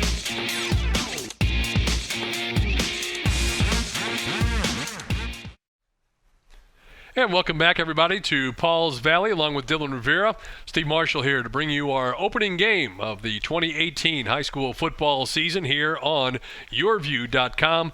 And, of course, it is your Oklahoma Ford Dealers game of the week. We've got a good one, as promised. It's Pauls Valley and Lindsay. Lindsay Leopards right now. Dylan having the best of it, 12-7. Pretty evenly matched first half of play. Yeah, I'd say except for a couple of mistakes made by Pauls Valley, I mean, the scoreboard would probably be even. I mean, it's just that slight mistake here and that slight mistake there has ended up costing Pauls Valley, and now we're looking at a 12-7 game. All right, let's take a look at how this all came to be. And, of course, on the very first scoring opportunity, what you're going to see here is a muffed punt situation, and this really led to their first touchdown. Well, if you remember, Pauls Valley got the stop, and it was way back at like the 40-yard line, and then this punt sets him up right up inside like the top, what was it, the 15-yard line or something like that? Right. So, I mean, it was just it was an easy opportunity for them to score right after that muff punt. And then they are able to take advantage of that, and you're going to see here Austin take the carry and get into the end zone that put Lindsay on the scoreboard first. Actually, the pass play. Yeah, this is the pass play first. Yeah, the pass play over to Chance Austin, and we've seen Chance Austin make not only that catch, but then he made a catch later on. It was a nice catch. I mean, with two defenders on him. So he's done really well all night long, and I think he's going to be somebody that Merrill's going to rely on all year long. Of course, then Pauls Valley was able to answer back on their own, and they eventually took the lead. It all became because of this play that set up the touchdown. It was the fake punt that they used. Yeah, and like I said, right before that play, there was a flag, and it looked like the punter wasn't really going to punt the ball. And then the next play out, they come out, and it's a fake play, and then just a short pass gets them a 20-yard gain, 30-yard gain, and now we're talking about first down, and they're set up in scoring range. We talked about the difference, the two teams having to face some of the things that were going to be problems for each other tonight. Lindsay, of course, was going to have to stop the newly installed wishbone offense for Pauls Valley, and then for Pauls Valley defensively trying to hold back the three-year starter at the quarterback situation. So what we're going to see here next on our highlight is Lindsay getting into the end zone for yet another touchdown that gave them the lead. Yeah, so this looks like the pass play, actually, that I was just talking about. He's coming back to the ball, and then, he's hitting it in the pads, which is tough to catch sometimes because if it hits that pad, it can bounce off. And now you're talking about an incompletion, but he was able to wrap it up as it was coming to those pads. Great first half of football. We got another one still yet to go here. Our score at the intermission, 12-7. Pauls Valley, as you get a look to see. That's it's the second touchdown right there. Yeah, second touchdown right there, and getting into the end zone was Jackson Stephen. 12-7. It's Lindsay on top of Pauls Valley. It's your Oklahoma Ford Dealers game of the week. It's game time, and it's right here on YurView. We'll be right back. It's the final days of the Ford Summer Sales Event. There are only a few days left to take advantage of 0% financing for 72 months, plus an extra $1,000 cash back across a great lineup of Ford SUVs. So hurry and save big on Ford, America's best-selling brand. During the final days, get 0 for 72, plus 1,000 bonus cash on Escape, Explorer, and Edge. Hurry, offer ends September 4th at your Oklahoma Ford dealer. Weoki's new money certificate rates are incredible. Transfer money from another institution to a Weoki 35-month certificate and receive 3.05 APY. Yes, that's over 3%. And get a $100 cash bonus for new CD amounts of $100,000 and greater. Open your certificate with new money at Weoki and start earning incredible rates. Federally insured, rate and bonus are for new money only. Other terms and limitations apply. Contact Weoki for details. No one thinks about their water heater until it fails. At that point, you have a huge mess on your hands with water damage everywhere. A planned water heater replacement can save you a lot of trouble. Right now, you can save big on a new high-efficiency water heater. Call Airco Service, the company you know. Good morning, Bella. Good morning. Are you ready? Yeah. 5 little monkeys. Yay, Bella! Hold still. Almost done. Oh, Bella, I really love playing with you. Thanks, Grandma. I really like our visits. Whatever tech tomorrow dreams up, you'll be ready with GigaBlast. Future speed internet is here from Cox. It's the final days of the Ford Summer Sales Event.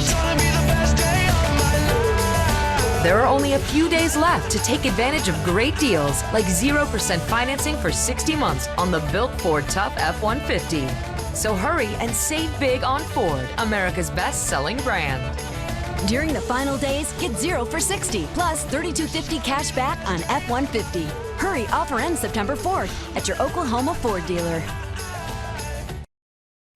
You may have heard of Tulsa Tech, but did you know we offer business and industry training for large and small companies? Come get trained and certified in areas like confined space, HAZWOPER, crane rigging, CPR, first responder, and more. To learn more about our affordable and customized training and how Tulsa Tech can be a valuable resource to your company, call 918-828-5000 or visit us online at tulsatech.edu. The GigaBlast halftime show, powered by Cox, is brought to you by your Oklahoma Ford dealers, the best in Oklahoma. Airco, the company you know. Tulsa Tech, for your future success, go to tulsatech.edu. And by Weoki Credit Union. Join us all fall long for some of the top high school football from around the country on Game Time.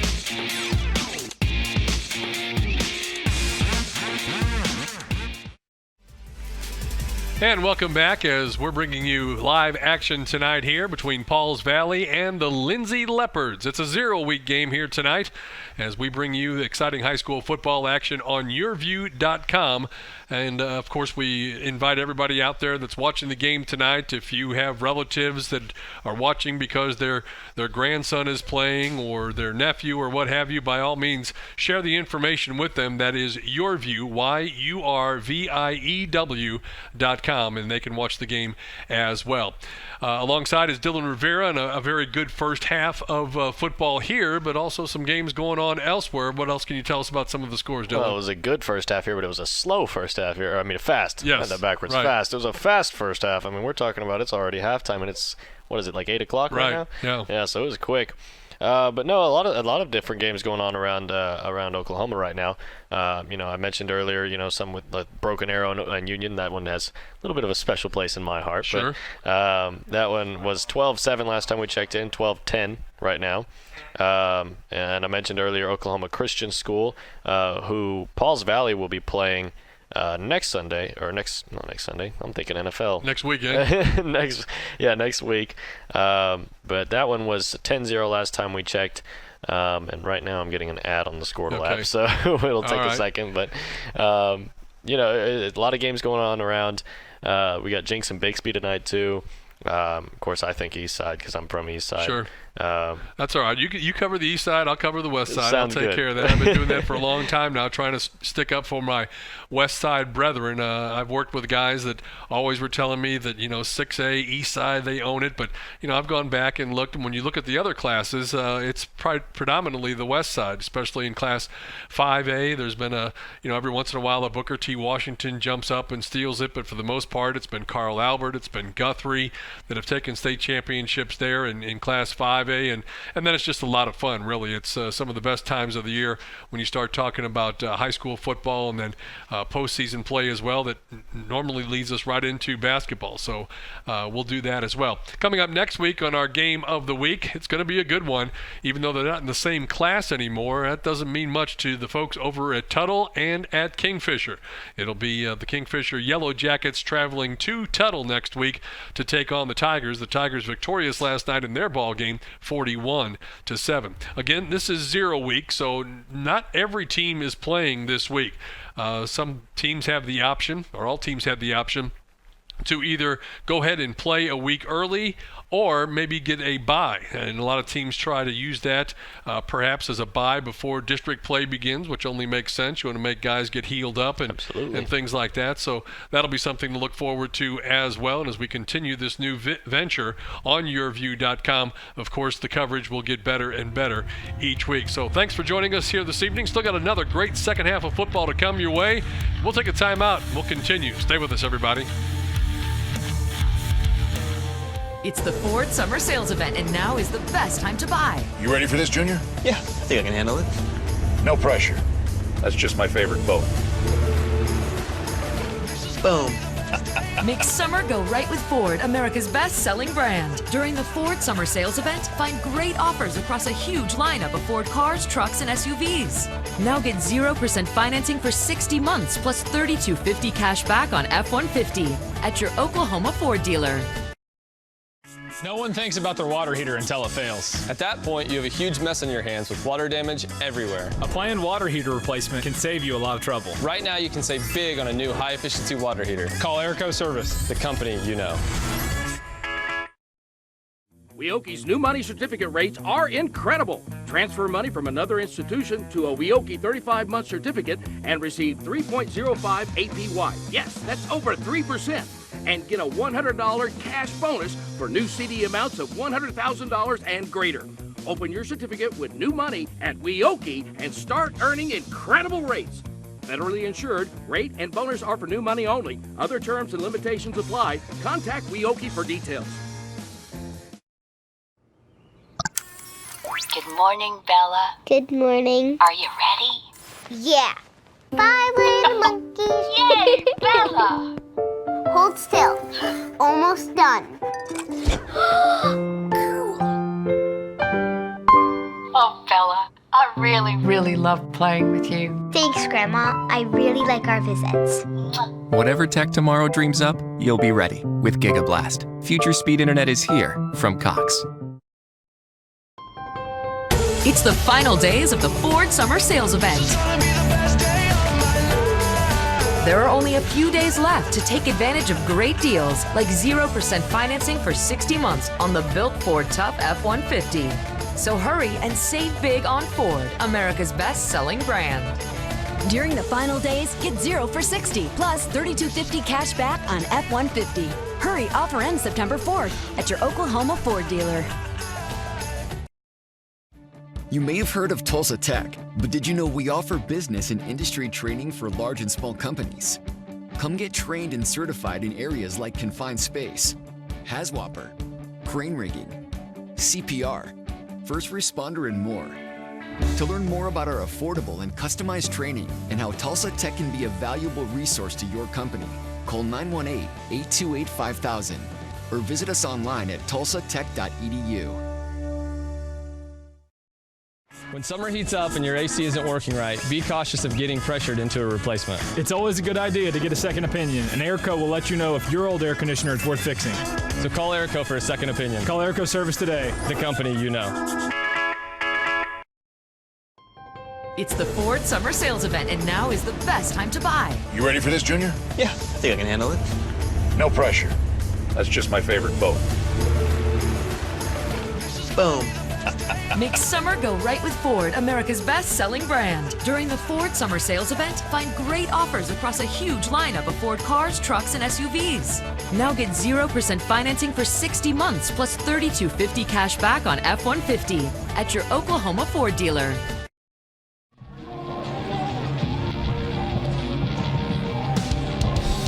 Welcome back, everybody. It is halftime here in Pauls Valley as the sunlight has gone away and now the stadium lights have taken effect, and getting to see the young cheerleaders perform for us here at halftime and everything that is great about high school football. That's right, PV, Pauls Valley, that's where we are tonight, bringing you all the action here on YurView.com. It is your Oklahoma Ford Dealers game of the week, and you can see our score right there. The Leopards have the best of it. They lead it by a score of 12-7. It's been a very good football game, and I wouldn't expect anything but that here in the second half. Anything that really stood out to you that would say, well, this is why I think Lindsay's going to win, or this is why I think Pauls Valley's going to win? Well, the only thing I can say is Pauls Valley's definitely got to clean up on a few miscues that they've had. But to say that I like one team better than the other, I don't think either team has really stuck out. If I'm being honest, I feel like it's been very even play. And the scoreboard somewhat reflects that with the 12-7, because in my mind, you can almost take 6 off of Lindsay's board because the mistake. So, very even play, if we're being honest. And so I think this is anybody's game to win, which is, like as I mentioned earlier, 35-19 was the score last year. So I think it's a little interesting that, this score is not only very low, but on top of that, it's very even.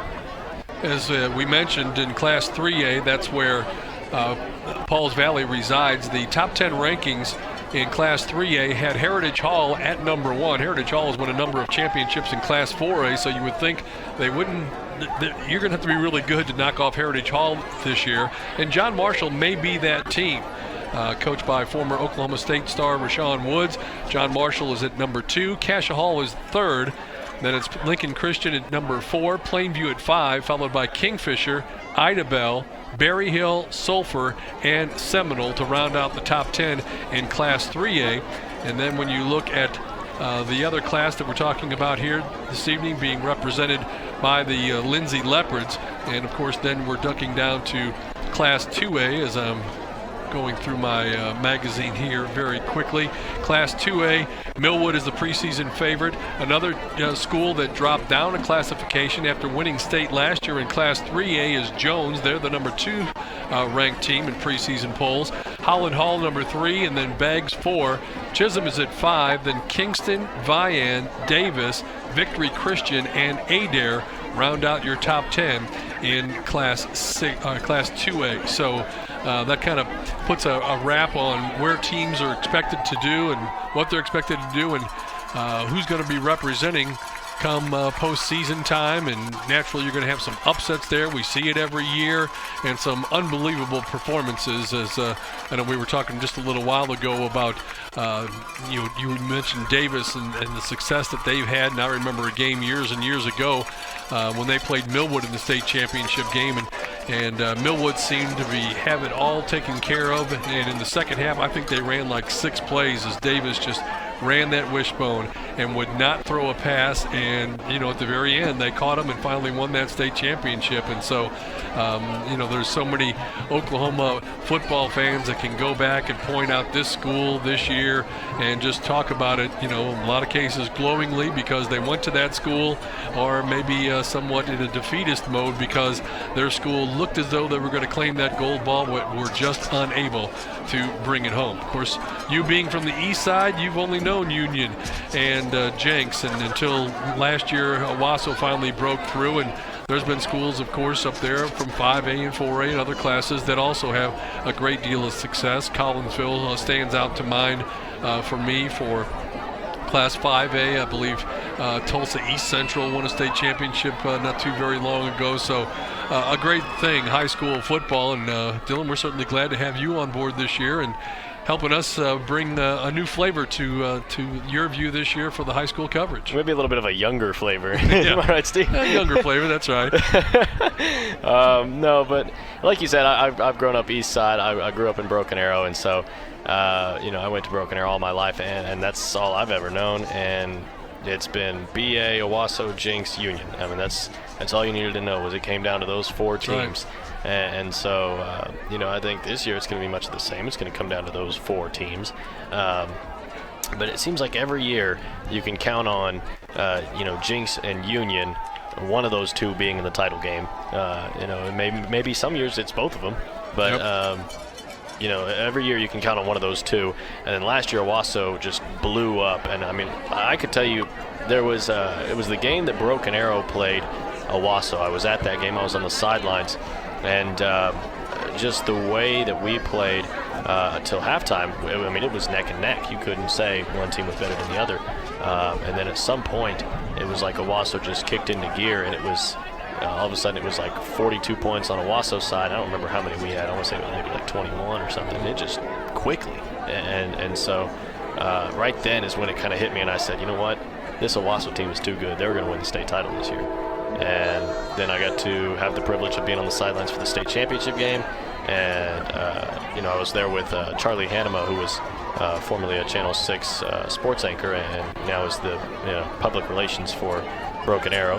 And he was telling me, he goes, if I said, here's what I said. He goes, I said that if I had to build one team to beat Union this year, he goes, I would build it just like that Owasso team is built. That defense is just stellar. And I was like, you're absolutely right. That's exactly what I think. And so then you go throughout the game, and I mean, it was Owasso's game. When we take a look at some of the other, as we look at the sidelines right now, both teams getting ready to start the second half. Very quickly, I'll run down the Class 6A preseason rankings, and as expected, it's the four big schools from the east side: Union 1, Owasso 2, Broken Arrow 3, and Jenks 4. Of course, Alan Trimble has passed the reins to that Jenks program on, and we wish nothing but the best for Alan, of course. Absolutely. Hopefully it'll be something that they do find a cure for ALS, and everybody speaks so highly. The few times that I did have chance to interview him and visit with him, he was always cordial, always very nice, and certainly a sad story there. Then you look at the rest of the top 10. You have Norman North, Mustang, Edmond Santa Fe, Westmore, Moore, and PC North. So you've got the east side schools 1 through 4, and then 5 through 10 it's the west side schools. And I'll be honest, from my point of view, Norman North is a team that's always been good, and Mustang too, but I just don't see either one of those two having one of their best teams to say that they have what it takes to go on and win a state championship. I think it's going to be one of those, two of those four again in that state championship title. Mustang, looking for some offense. Edmond Santa Fe always has great athletes. They'll be a tough team.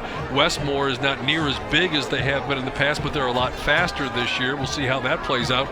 And Moore climbs into the top 10. A little surprised to see that as well as Putnam City North, but looks like it's going to be heavily weighted to that east side once again. And of course, we can always run down the 5A and 4A, but right now we've got to get back to some football action here as Lindsay and Pauls Valley get ready to start the second half of play. 12-7 is our score. The Leopards have the best of it to right now. Pauls Valley will be kicking it away to Lindsay to start this second half. So we drop quickly from 6A back down to 3A and 2A. Right. And of course, when you see some of these schools, and we've gone to Purcell the last couple of years, and we've been over at Washington, who's always had a great football program, and then you talk about the whole town turning out. That's just super cool stuff. All right, Panthers set to kick it away. Ball spotted at their own 40-yard line as we get ready to begin the second half of action here on your Oklahoma Ford Dealers Game of the Week. It's game time here on YurView. Short line drive kick taken without an issue and returned out to about the 34-yard line.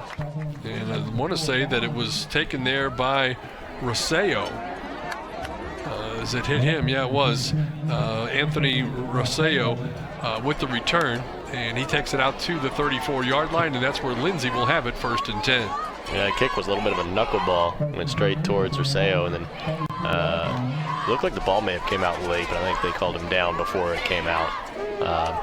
So good starting point for the Lindsay Leopards here around the 34-yard line. All right, 1st and 10 out of the shotgun formation. Two receivers to the top side of your screen. Handoff goes to Steven in the backfield. I would expect to see a lot more of him here in this second half. You pointed it out early, but it just didn't seem like it naturally came around to having a whole lot of drives where they could really feature him. I bet he carries the ball twice as much as he did in that first half. Yeah, well, right there, I mean, he carried 2 defenders on him, so why not give him twice as many carries? Picked up about 3 on that first down carry. Quarterback is Caden Merrill. Gives again to Steven. Good job of that Pauls Valley defense. Really no gain on the play, if anything. Maybe a loss of a half yard. And one of the offensive linemen came up hobbling. 77 for Lindsay. That is Braden Malicote. Looks like training staff will come out to see him. Yeah, he's still down and trying to work his way to his feet. Boy, you hate to see anything like that with the big guys or any of the football players, especially the very first game of the season. He's grabbing his left knee. And you can see the rest of his teammates taking a knee right now and headed towards the sideline. So we're going to take a break, step aside, and thoughts and prayers very quickly going out to Malicote. Hopefully he'll be all right. It's just a stinger of some sort. He'll be able to get back to action later in the game, if not next week for sure. Time out on the field, 12-7. It's Lindsay on top of Pauls Valley on your Oklahoma Ford Dealers Game of the Week. It's the final days of the Ford Summer Sales Event. There are only a few days left to take advantage of great deals like 0% financing for 60 months on the built Ford Tough F-150. So hurry and save big on Ford, America's best-selling brand. During the final days, get 0 for 60 plus $32.50 cash back on F-150. Hurry, offer ends September 4th at your Oklahoma Ford dealer. You may have heard of Tulsa Tech, but did you know we offer business and industry training for large and small companies? Come get trained and certified in areas like confined space, HAZWOPER, crane rigging, CPR, first responder, and more. To learn more about our affordable and customized training and how Tulsa Tech can be a valuable resource to your company, call 918-828-5000 or visit us online at tulsatech.edu. Welcome back, everybody. Well, they're helping off number 77, Braden Malicote, sophomore offensive lineman. Not putting a whole lot of weight on that left knee, and hopefully that's something that the training staff, maybe a week or so of rest, will have him back in the lineup right now, because you hate to see anybody go down in the first game of the season, much less any game all season long. So it is Lindsay's football as they look at now at a third down situation. Heavy pass rush, nowhere to go, and a sack as Pauls Valley just blew away that offensive line. May have been a little bit of an issue with Malicote not being in there, that they were able to get to the quarterback so easily in that play there, Dylan. Well, but we've seen more than a couple times where it seems like Pauls Valley's getting into the backfield pretty quickly. And we mentioned the size of this offensive line. You got to wonder if maybe they're just not quick enough on their feet. And Pauls Valley is just getting that rush in there too quickly. And they're not getting in front of them, and so it's causing Merrill to have to scramble a lot. Checking into the lineup very quickly there, number 56 is Ethan Tarver. Punting situation for the Lindsay Leopards. Snap is back. Kick is away. Takes a great bounce as far as Lindsay is concerned. Going to roll all the way inside the 30-yard line to the 29. And that's where Pauls Valley will put it in play. 1st and 10 from their own 29-yard line. Their first possession here of the second half as they trail Lindsay by a score of 12-7. I don't know what it is, but I love watching those Aussie-style punts. I don't know. Maybe it's just because it's so unconventional or something. But I just love watching those because of the way they hold the ball like sideways. Right. It's like a rugby style. I mean, it's awesome. I love seeing that, especially when it gets to the higher levels like college and the NFL, and punters are doing it there. And you see some of those guys that are more than just kickers, that they're really good athletes, and if there's no pressure, they just take off and go. I think it's always something that you have that option there. 1st and 10 for the Panthers, and it's a keeper for the quarterback off the right side. Grimmett is going to get a first down as he's finally knocked out of bounds at about the 48-49 yard line. Nice run there by the quarterback, the senior, Jack Grimmett. And on that run, he shows why he's a VIPE Top 100 selectee. Great run by the quarterback, showing that he's got some wheels as well as an arm. See, they spot the ball right there at the 48-yard line. I'm going to suggest that they don't allow yellow spikes or tape on guys' shoes. Makes you always think there's a flag in the field. Yeah, I've looked at his shoes a couple times, thought there was a flag. I'm right there in the same boat. 1st and 10 as a man comes in motion, switches up, tight end flips to the left side. Give to the fullback, and there ain't nowhere to go there. Stopped dead in his tracks at the line of scrimmage. The way it looked right there, it looked like maybe right after he said hut, there was a defensive lineman in the backfield. Stopped on the play, number 27, Zane Weilandman. And from the spot, actually probably lost about half yard or so. Wide receiver to the top of your screen, that is Tice Davidson. Wishbone backfield behind the quarterback. He's going to keep it this time, pulls it out, gets across midfield into Lindsay territory, knocked down at about the 49, gain of maybe 3 or 4 in the play. You know, we talked earlier about buying into the offense and buying into the wishbone. And to me, if I'm a wide receiver, that's going to be the hardest position to buy in because you're not going to have much to do unless it's 3rd and long. Other than that, you're probably just standing out there and maybe blocking every now and then. But other than that, you're just running a fake route, and the whole time they're handing it off.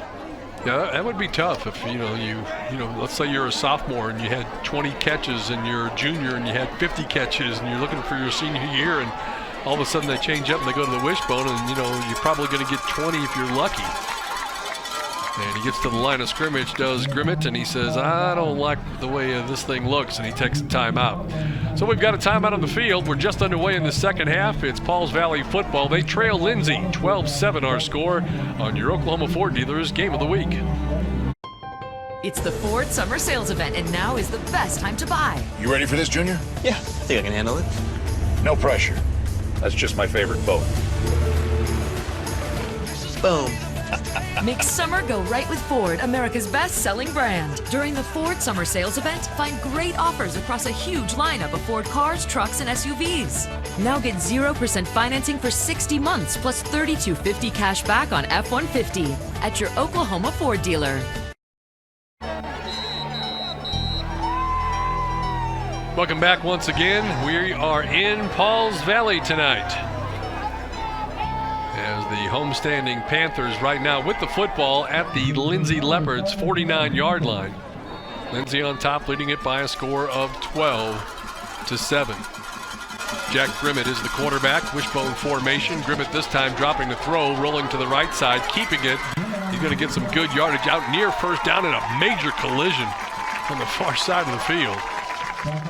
Depends upon where they spot the football, and it's going to be enough for the first down as they're going to spot him down right there at the 40. Watch this hit. Yeah, this is where I'm talking about earlier. Whoever gets lower is going to win, and you see this time he gets low and he puts that shoulder down, is able to fit right through a couple of players and get that first down. New set of downs here. Almost looked as though the defender pushed one of the offensive linemen into the quarterback on that play. All right, 1st and 10 for the Panthers. This time a give up the middle. That's about a 7-yard gain. Nothing fancy about that. Just some good straight-ahead blocking for the running back, Cade Enzi. 5'11", 170, and a senior. Yeah, Enzi and Harding combined last year for over 1,100 yards, and you got to think with the wishbone, that might double. Yeah, conversely, what we were talking about a while ago, now the running backs probably going to get nearly double the number of carries that they did last year. Got to have a tough quarterback, too. Like we said, even though they hand the ball off sometimes the assignment says that you continue to take the quarterback out even if he doesn't have the football. Give off the left side. Enzi once again. He's got first down yardage. And he gets inside the 30-yard line. As Pauls Valley trying to put together a drive to take the lead, trailing right now 12-7.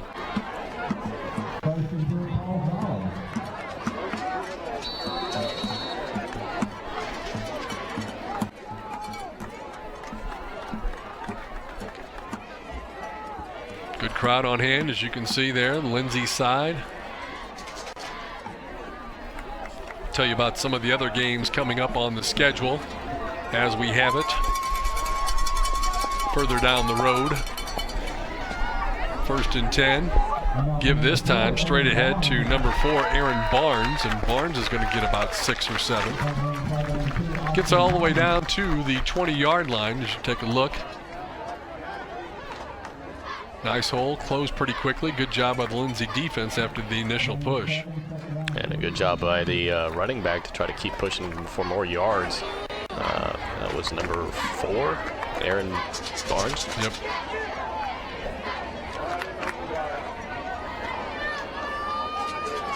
So they break it out with the ball right at the 20-yard line. Still needs a couple more to get that first down. Keeps it himself, fights forward, should have enough. He gets it down close to the 15-yard line. So as I look at the schedule, we already told you about Kingfisher and Tuttle next week. The week after that on our schedule will be Ada at Noble. That is week 3 of the high school, or that's actually week 2, since there is a 0 week. It would be the 3rd week of play, actually. We have a to-be-determined game on that 3rd week of the season. Still working on that one. Blanchard at Bethany on Thursday or Friday the 21st. Should be a good matchup. And then we've got Union at Mustang. How about that? We're catching some of the 6A action. Yeah. That'll be a big one. You got the east side in there, too, with Union. Oh, a fumble. I didn't see it. I think the quarterback still had the ball. Yeah. But Lindsay comes away with it. Let's watch again, see what happened exactly. I missed it. I looked up, and all of a sudden the ball was on the turf. Yeah, he lost it, no doubt about it. Number 10 is there for Lindsay coming up. That's Rosseo. Oh, yeah. Former quarterback. Another big turnover for Pauls Valley, and Lindsay, the beneficiary of that, as we're about halfway through this 3rd quarter of play. Lindsay on top of Pauls Valley by a score of 12-7 as they want to talk about it. I can look at some of the other games down the schedule. What we've decided to do at Cox this year, or YurView.com, is leaving some of those late games open, those late weeks, naturally to decide what it's going to be like when some of those teams are still in playoff contention. But what I can tell you that we do have on the list for week number 6, we have Stillwater at Choctaw. That's a good 6A2 matchup. And then in week 7, we have a matchup between Tecumseh and Hera. Good rivalry game there. And then week 8, another matchup between, this time, Tuttle and Blanchard. Little Tri-City action for you coming up on week 8. So we've got a great schedule here. We've put it together. We've improved a lot of our technology. We've brought on Mr. Rivera here to help us all out, and we are good to go for this 2018 high school football season. Yeah, I'm excited to be on board. I think it'll be a great year. I got some exciting games on tap, and so definitely want to tune into all of them because there's going to be not one that you'll want to miss. End around on the sweep play here for Lindsay. Get the ball to Seth Perry on the carry. And he'll get about 5 yards on the play. Mixing it up a little bit that time. Kind of a little jet sweep, if you will.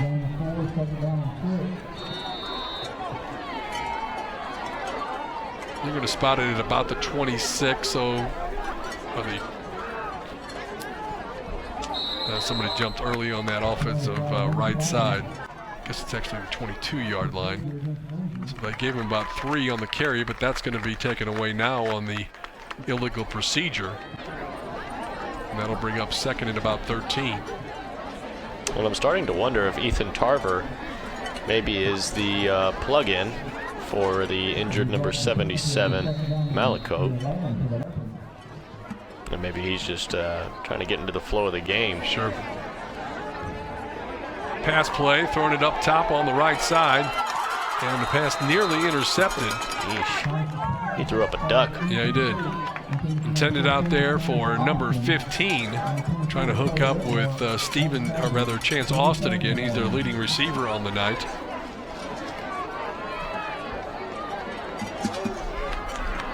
That's number 24, Dakota Whitmore, on the coverage for Pauls Valley, too. I'm surprised we're not seeing more of Jackson Stephen. Oh, there he is right there, right on time. I actually have a line to the coach today. Let's get him in here more. So Stephen back in the lineup. Change of quarterback, though.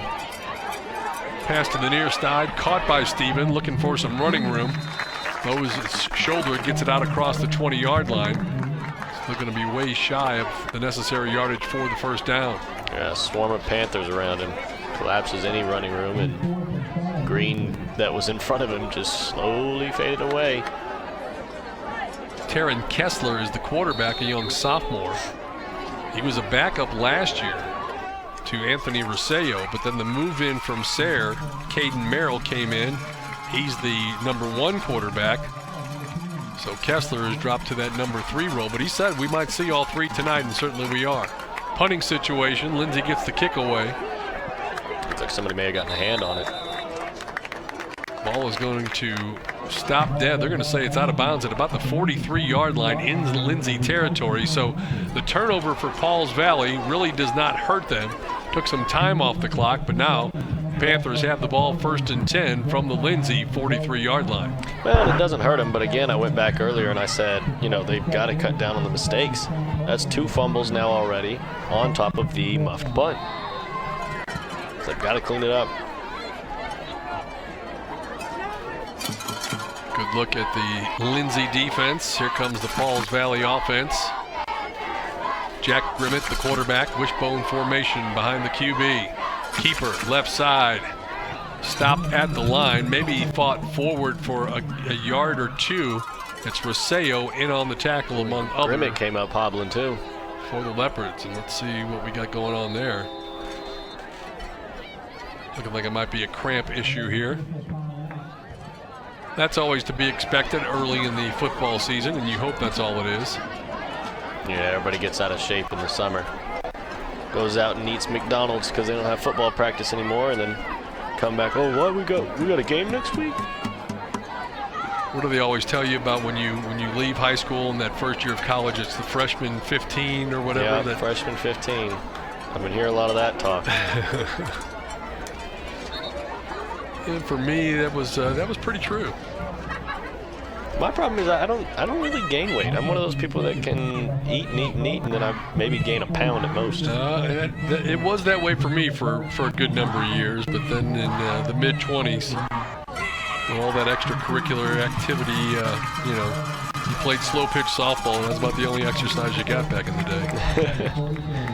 Yeah, so when all that athletics comes to a halt. Right. All right, so the Panthers with the football now.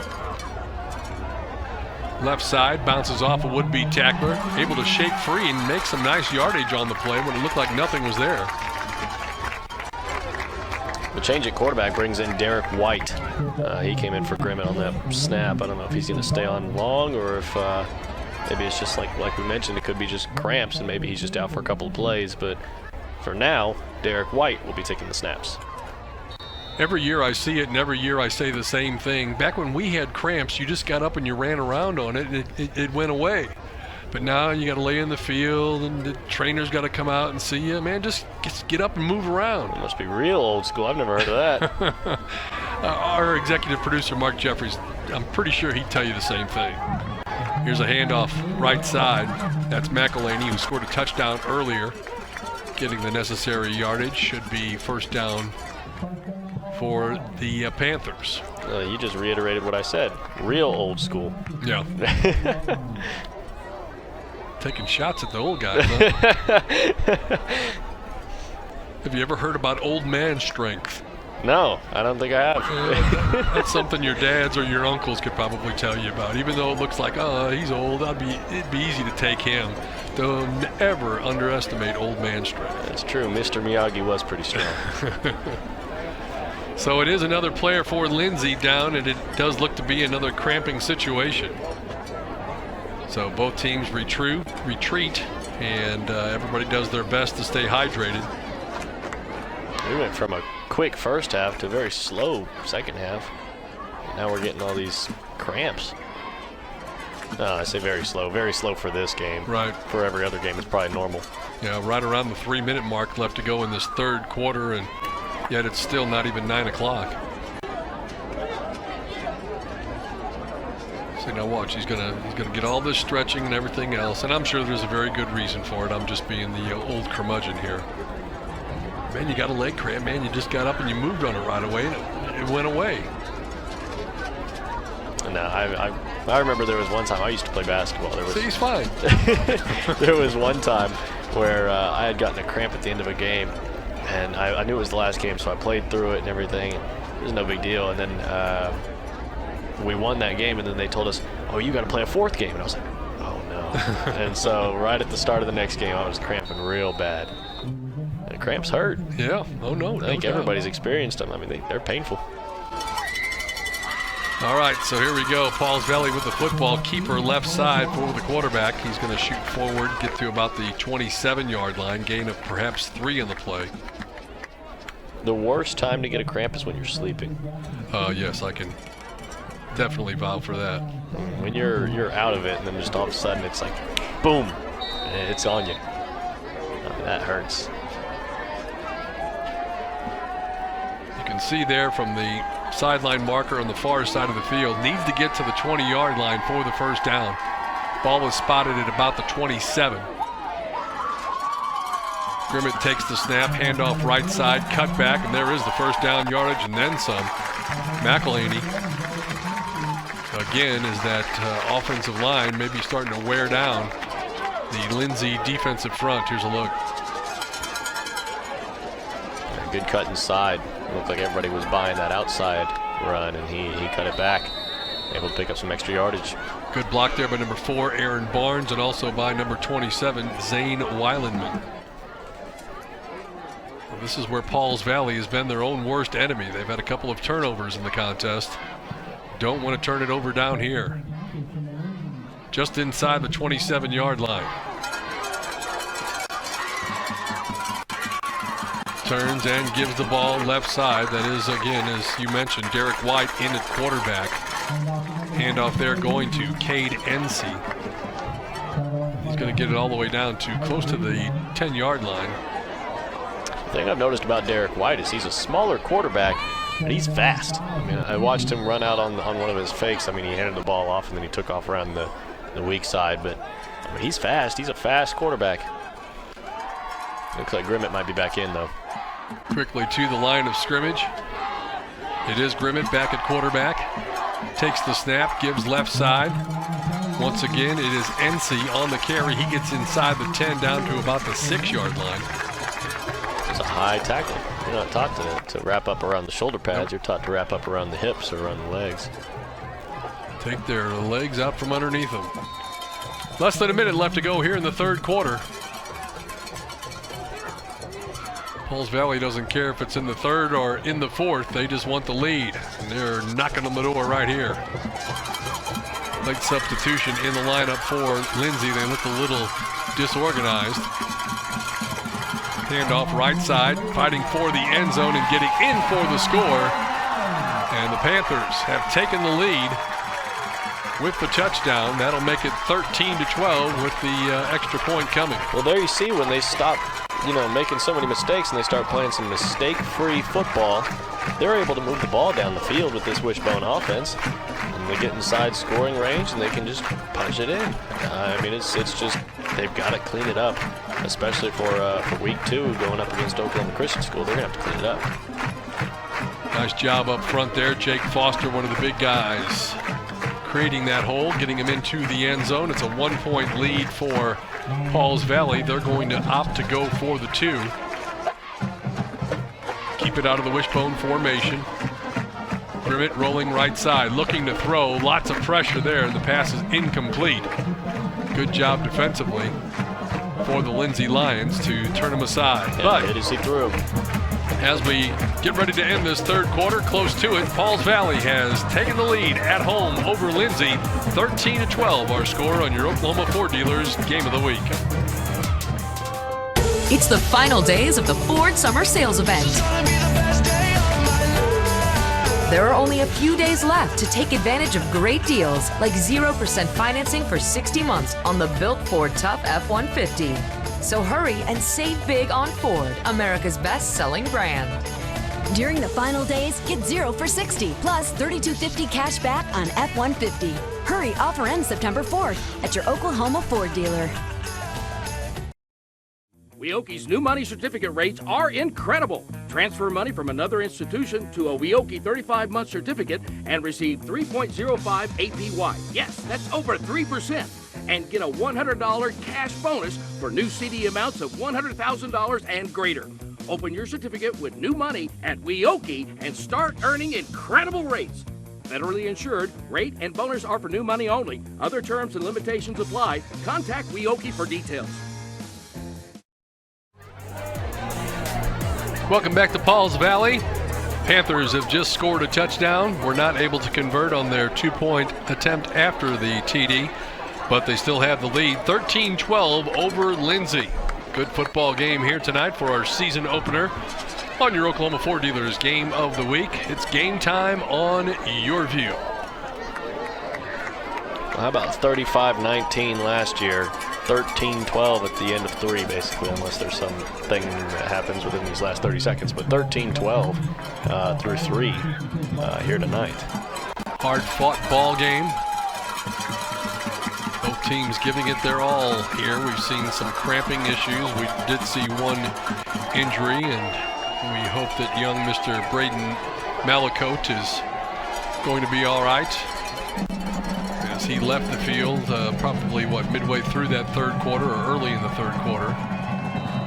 Pauls Valley, after the touchdown, getting ready to kick it away to the Lindsay Leopards. Line drive type kick. That's going to go out of bounds.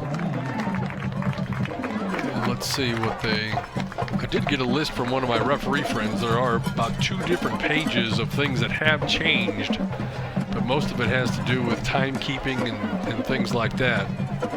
Of course, everybody trying to keep the game safe and, talking about the illegal hits with the helmets and things like that, which, football is football. And, if you're a ball carrier and you're about to have a collision, you're going to lower your head to get lower center of gravity. If you're a tackler, you're going to lower your head. That stuff's going to happen, and it seems like a lot of people are getting frustrated. I know myself, I am one, where you've gotten to the point in watching games in the NFL and even the college game to a degree.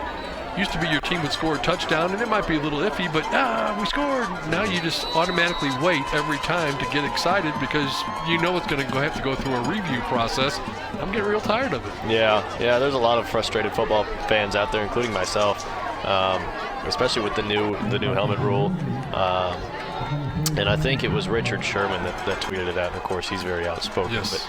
But he mentioned, there's no way to tackle without putting your head down. And I mean, even when you watch, textbook tackle, you could watch it on YouTube. Look up the textbook tackle. Oh, do we have a turnover?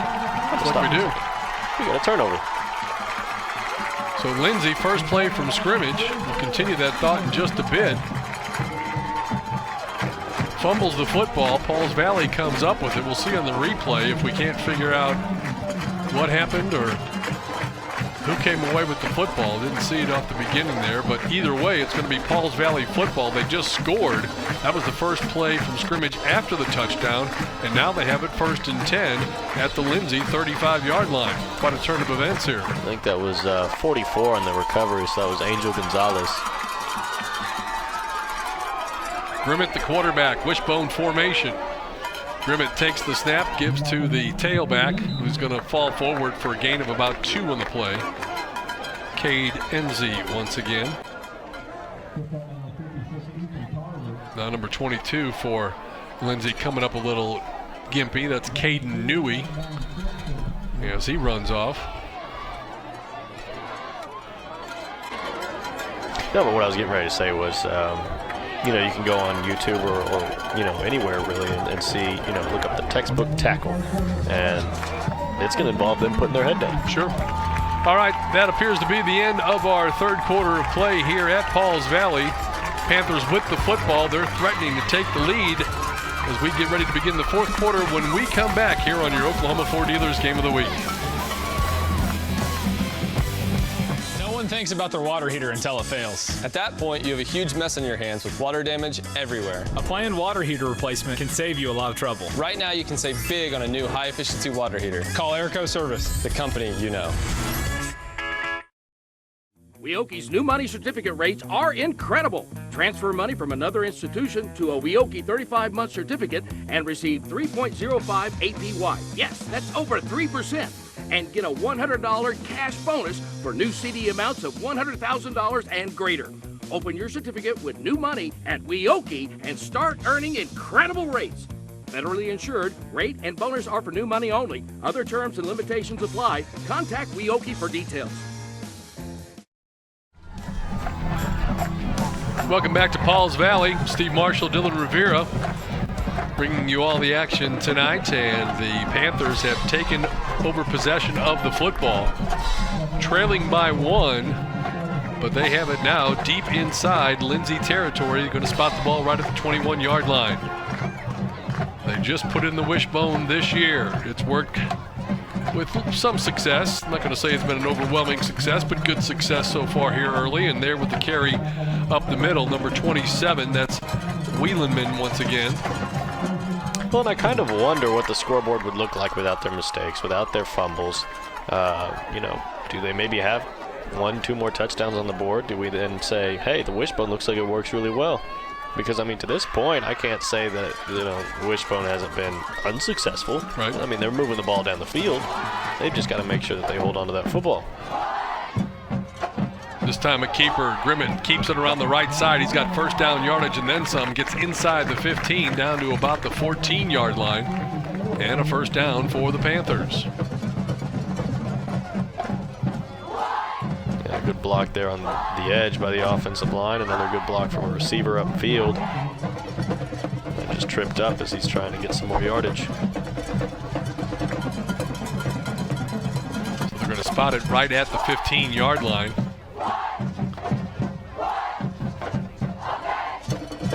See who wins out here, the newfangled wishbone or the toughness of the Lindsay defense. 1-point ball game. Grimmett barks the signals, trying to draw him offside, unable to do so, and they're going to take a timeout. We'll do the same. 13-12, Pauls Valley on top of Lindsay, and they're threatening once again when we come back on your Oklahoma Ford Dealers Game of the Week. You may have heard of Tulsa Tech, but did you know we offer business and industry training for large and small companies? Come get trained and certified in areas like confined space, HAZWOPER, crane rigging, CPR, first responder, and more. To learn more about our affordable and customized training and how Tulsa Tech can be a valuable resource to your company, call 918-828-5000 or visit us online at tulsatech.edu. When summer heats up and your AC isn't working right, be cautious of getting pressured into a replacement. It's always a good idea to get a second opinion, and Airco will let you know if your old air conditioner is worth fixing. So call Airco for a second opinion. Call Airco Service today. The company you know.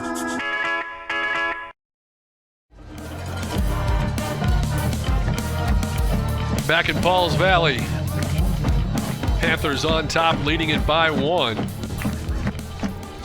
With the ball right at the 15-yard line. Need less than a yard for the first down, and they got that and then some.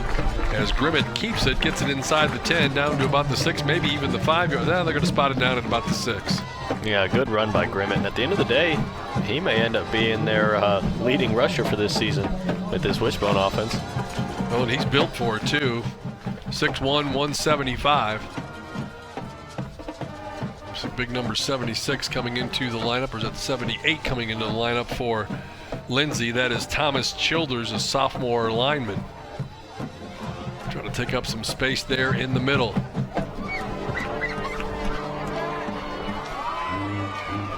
Grimmett takes the snap, turns quickly. The give goes inside. Number 3, that's Kessler. So they're moving their quarterbacks around and their running backs around. They all play a little bit of everything in there. Absolutely, and that's what happens with the smaller schools. You see players play 2 and maybe even 3 positions sometimes. Like for instance, Caden Merrill is not only the quarterback, but he's the kicker. So you see players moved all around with the smaller schools, and so it's not uncommon to see somebody like a quarterback, or a former quarterback in this case, play in the linebacker position. Inside the 5-yard line, Grimmett keeps it. Flag comes in. He gets into the end zone, fumbles as he goes across the goal line. They're still going to say it's a touchdown, but we still have the issue of the penalty flag that was thrown by the back judge. I mean, that was a great effort, though, by Grimmett. Got some good height. Almost looked like that Sam Bradford play against Oklahoma State. You remember when he jumped over the goal line and did like the flip? There you go. So he crossed the goal line, doesn't have to land down with it. Linesman is right there. Referee is going to get the word from what was called, it appeared to be by the back judge. So you're thinking it's going to go against the offense, and it certainly is, and that's going to negate the touchdown. That's a 15-yarder too. Wow. And again, mistake-free football. Pauls Valley has got to clean it up.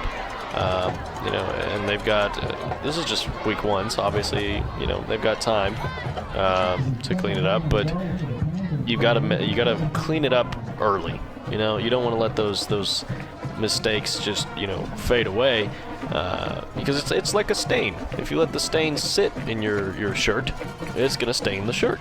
You got to get that stain out of there, so that way you don't have to change shirts. I like that analogy. Looked like it was a block below the waist is what the call was, so I believe it's 1st and goal from the 18. Halfback option, throwing for the end zone. Receiver pushes off. Flag does come in at the last moment, but I think that's going to be offensive pass interference if I had to guess. I think that could go either way. We'll have to see. Here, maybe we can get a better view here. Throws it towards the end zone. That's Merrill throwing it. I don't know. What do you think, Mr. Official?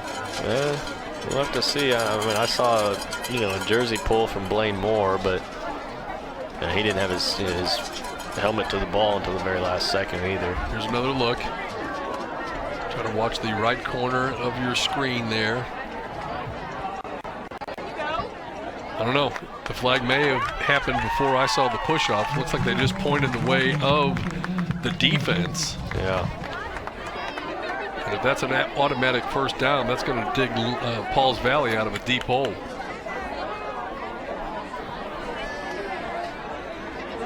So still waiting for the call from the official as he sorts things out. Looks like he's ready to advance the ball deeper into Lindsay territory. And after he does that, then we'll get a official announcement.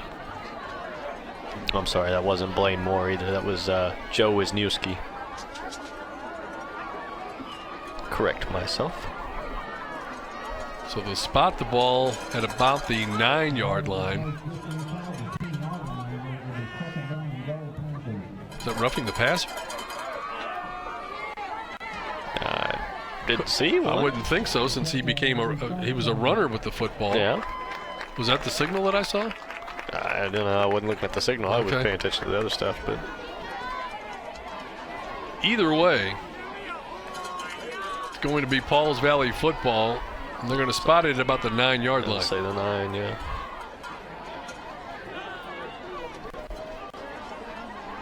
So Lindsay trying to make a defensive stand. Pauls Valley trying to increase their lead. We're in the 4th quarter. Lindsay scored first. They led it at halftime by a score of 12-7. They have not scored here in the second half. Pauls Valley has found the end zone once. They're looking to make it twice to take a 2-touchdown lead. Grimmett, keeper, right side, racing towards the corner. Grimmett dives for the pylon. I believe he got in. There we go. He did. Jack Grimmett into the end zone. Hold on a second. Make sure there's no flags anywhere. Keep seeing those dang yellow shades, too. Here's a look at the replay. Yeah, good job bouncing that to the outside. A good move right there. Able to catch defensive back, leaning one way and then just turn on the jets and head for that corner. Good job by Grimmett to find the end zone. And so now it is a 7-point lead. They're going to go for two. If they kick the extra point, they could still tie it with an extra point and a 2-point conversion. They get a 2-point conversion here, which it looks like they did. Now it becomes a 2-score advantage. It looks like they said no good. I believe you're right. So maybe the knees came down before he stretched out and got it across the goal line. So that means we still have ourselves quite a ball game. 19-12, Pauls Valley on top of Lindsay. It's your Oklahoma Ford Dealers Game of the Week. It's game time, and it's right here on YurView. It's the Ford Summer Sales Event, and now is the best time to buy. You ready for this, Junior? Yeah, I think I can handle it. No pressure. That's just my favorite boat. Boom. Make summer go right with Ford, America's best-selling brand. During the Ford Summer Sales event, find great offers across a huge lineup of Ford cars, trucks, and SUVs. Now get 0% financing for 60 months plus $3,250 cash back on F-150 at your Oklahoma Ford dealer. Well, the Panthers get into the end zone once again. And after trailing at halftime 12-7, now find themselves on top 19-12 as they played a much cleaner second half of football and have really shut down. It seems like Lindsay has hardly had the football here in the second half. Yeah, absolutely, and I think that also goes back to the wishbone. I mean, it just runs the clock, and so the time ticks away, and Lindsay makes a mistake on their very first play last time out, and so they'd barely even seen the ball. So just over 9 minutes left to go in this contest. Lindsay ready to receive the kickoff. I don't believe I've ever seen a kickoff formation like that. I know, I was thinking that earlier. It's a two-line formation. Yeah. As soon as the kicker runs forward, the other guys run forward. Taken at about the 23-yard line, up the middle, and wow, he got hit. Big time hit at about the 34-yard line. That's where the Leopards will start 1st and 10. Paid the price for those few yards. Yeah, he was wrapped up at the leg so he couldn't move anymore, and then just bam, right into his chest. I mean, it was a big one. Got the full sound effect of you punching your hand on the... Did you hear it? Yeah. Real live action. He wasn't hitting me, folks. I make my own sound effects. So the spot will be nose of the football right at about the 35-yard line. And the Leopards got to get something going on offense. 1st and 10 situation. Give it to Jackson Stephen, who goes right side. Stephen fights his way, breaks a couple of tackles. He's got about 17, 18 yards on that carry. And I'd be tempted to give him the ball, as you said earlier, 20, 25 times every single ball game. He's a load. Yeah, it's going to be tough for players, especially in 2A, 3A, to bring him down. He's a big kid to be running that football. So he gets it all the way across midfield into Pauls Valley territory. Got the band back there in the corner of your screen. Friday Night Lights. That's what it's all about. Oklahoma and Texas, it's all about Friday nights. Grew up in St. Louis, and they played their high school football games on Saturday afternoons. I can't imagine that. I never even thought about it until I moved here and realized, what the heck were we missing growing up? Gain of a yard on the play. The clock continues to wind down here. Still a one-score game. Pauls Valley got the last touchdown. They went for 2. Had they gotten that, it would be a 21-12 score and would have been a 2-score differential. As it stands right now, it's still just a 1-score differential. Leopards looking for something big here. Quarterback able to get himself out of trouble, running towards the left side and going out of bounds is Caden Merrill. The move in from Sayre, and he'll get it down inside the 30-yard line in Pauls Valley territory. We had Dakota Whitmore on the tackle, and if I'm being honest, I'm surprised Merrill didn't just put his shoulder down and go through him. He's got a little bit more size than Whitmore does. So if I'm looking at this from, of course, a broadcaster's point of view, I don't know why he didn't just go through him. Yeah, you're not the one down there in the field taking all the bumps and bruises, right? Absolutely. It was a bit of a delayed draw, and then it was dropped, fumbled for a brief second. Quarterback able to jump on it. Now we've got some flags flying, apparently a little extracurricular going on. So we'll have to wait and sort this whole thing out. Looked like maybe just off to the left of the screen, we had a receiver and one of the D-backs kind of jawing and maybe pushing at each other. Here's the call from the official. Got personal fouls against both teams. They'll negate each other. And there you go.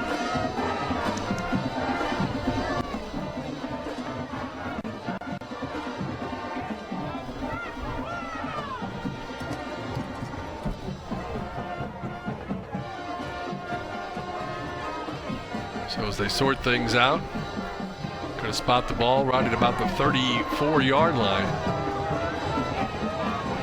And they still need about 12 yards. It's going to be second down, I believe, and 12. Fumbled the snap, picks it up. He's going to run with it. Busted play, and he's going to get out of bounds. Takes a late kind of hit. Yes, he did. Late hit out of bounds. He'd already crossed into the out of bounds area.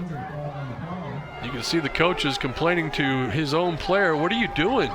Guy was out of bounds, and you just cost him and gave him a free first down. Yeah, I mean, we've been talking all night about the mistakes that Pauls Valley, same color scheme. But talked all night about the mistakes. And but now we've seen mistakes that Lindsay has made, even with these fumbles that they've been coughing up. But now we see again Pauls Valley just mistakes after mistakes, and I mean at the end of the day, I think it's going to come down to whoever makes less mistakes in this fourth quarter. That's a huge penalty. There was no doubt about it. He'd already taken at least a step, maybe 2 or 3 out of bounds, then took a hard shot. Now it's an automatic first down. They spot the ball at the Panthers' 14-yard line. Give up the middle. Steven fights forward. He gets inside the 10, down to about the 7 or 8-yard line.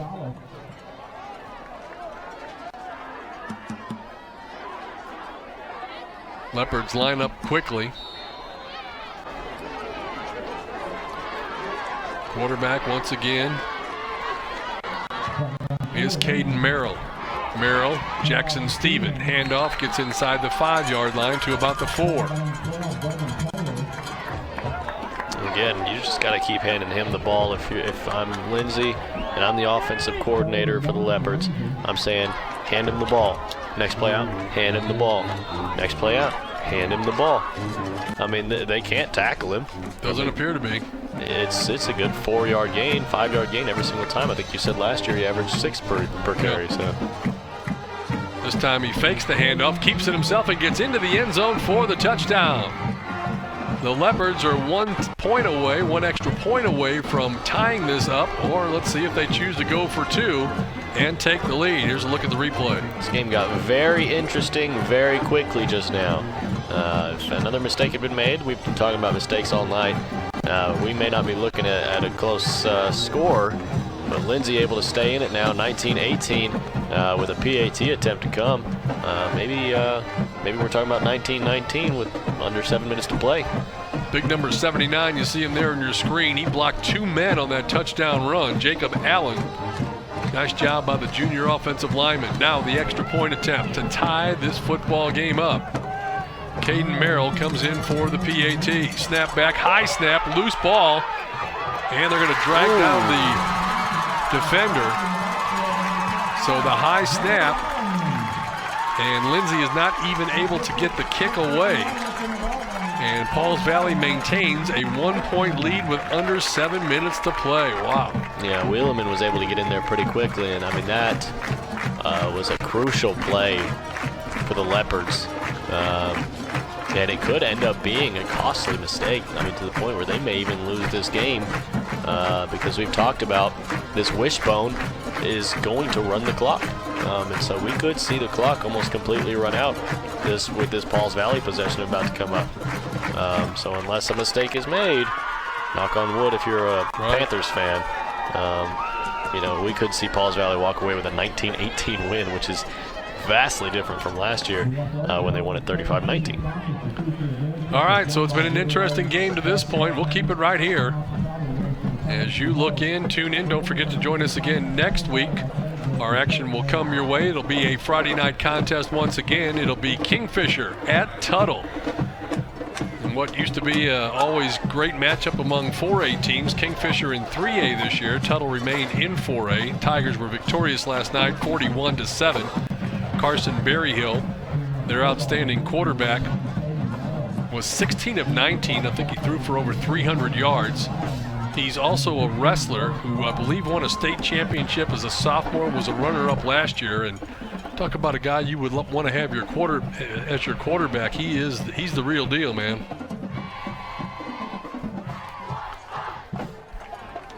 So now Lindsay ready to kick it off. As you can see, just under 7 minutes remaining. They scored but could not convert on the extra point attempt. Snap was too high. And they did well just to even cover the ball. That means they're going to give it back to Pauls Valley. Here comes the return coming near side across the 30-yard line, down the sideline. Finally knocked out of bounds at about the 46, 47-yard line. Let's see where they're going to spot it. Good return nonetheless. Yeah, 2 great plays back-to-back for Wheeleman. But the one official there is set up at the 48-yard line. Now there is a discussion going on. I did not see a flag. Although we had one apparently. It's going to be a block in the back against Lindsay. So the nice return, or against Pauls Valley, nice return is going to be negated, and they're going to go all the way back. Wow. Yeah, that's got to be heart sinking right there. Now he's going to mark off the penalty. So the infraction happened all the way back at the 23. They're going to spot the ball at the 14-yard line after the original return took them out to about the 47, 48. Yeah, that's a heartbreaker. I mean, that's a great return by Wheeleman. Some great blocking. He gets it all the way out there past the 40-yard line and all the way back down to the 14. I guess you could say it's okay because you've got the lead, but obviously you're not in a good spot. And if you're running the wishbone, it may be just what you needed in order to run up the clock, if it takes that long. We've got a timeout on the field. We'll take one ourselves.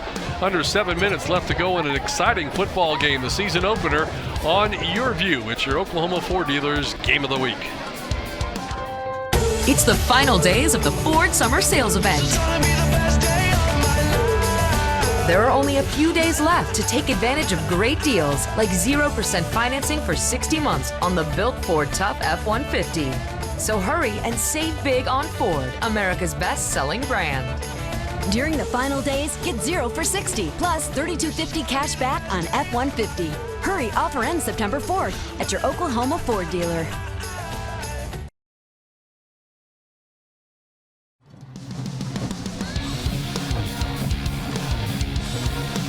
Welcome back to Pauls Valley.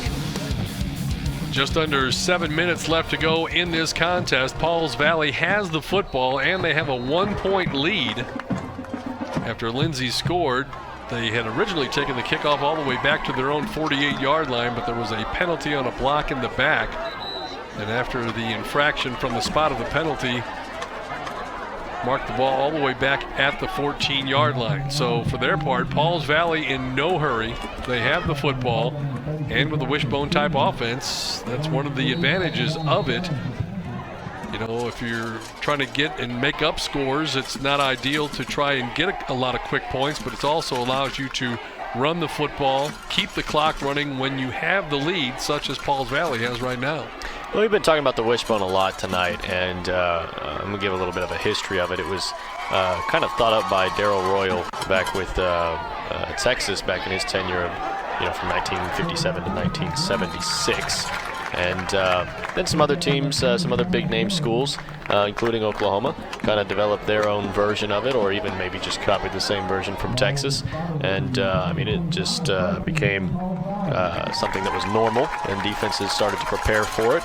And by the 1990s, it was basically phased out. And you see just a couple of schools running stuff like it now, like Army and Navy run similar type of offenses, but it's not the same. And so, seeing a wishbone is kind of out of the ordinary. Darrell Royal. You know where he's from? No. Somewhere in Texas, my guess. Hollis, Oklahoma. Oh, wow. Small school way out there in western Oklahoma. A lot of my wife's folks out that way. And he is, when you talk about the famous people that come from Hollis, Oklahoma, he's right there at the very top. It's a short list, I can tell you that much. It is. It is. So clock running. Pauls Valley with the football. You can see the play clock in the background, brought to you by Revis Drug. It'll just tick away. And if they're smart, usually it takes a while, a couple games till you really used to running that clock all the way down to the bitter end. They probably got it down to about 7 or 8 right there. Keep it on the ground, go over the right side, get it out across the 30 to about the 32-yard line. And as that clock continues to roll, you'll see that there's 4:30 left to play. That's when as we were used to watch football games when we were younger, we would just go tick, tick, tick, tick, tick, tick, tick, and just watch the clock roll on. Yeah, that's all this game is going to be now. It's less watching the actual game and more watching the clock. Panthers break the huddle. Wide receiver out wide to the left. Quarterback keeper tries to go up the middle, and he is hammered. Hit hard and driven straight back. Got near the first down, but does not have enough. It was 26K to Belleville for Lindsay. He needs a yard. They need to get it to the 35-yard line to get the first down.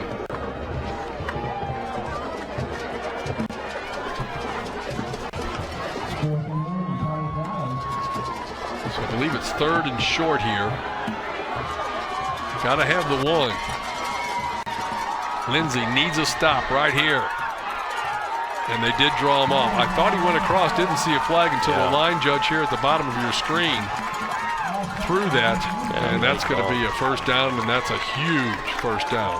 I think he was just trying to make it more dramatic with that one because he waited a second and went, all right, now I'll throw it, He had it in the same pocket as his M&Ms and couldn't get it out of time. Absolutely right. So that gives them a whole new set of downs with the ball at their own 39-yard line. A 1-point lead with 3:24 left to go in the ball game.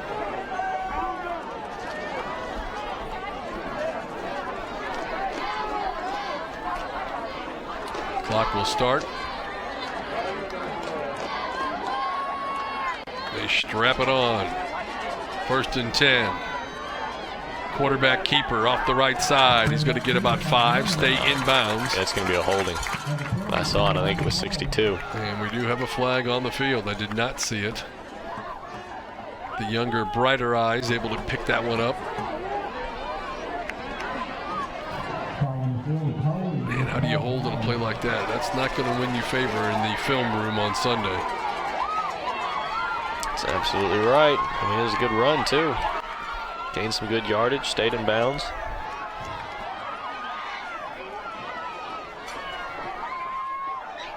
So they'll march off the penalty, and again, besides the loss of yards, that also stops the clock.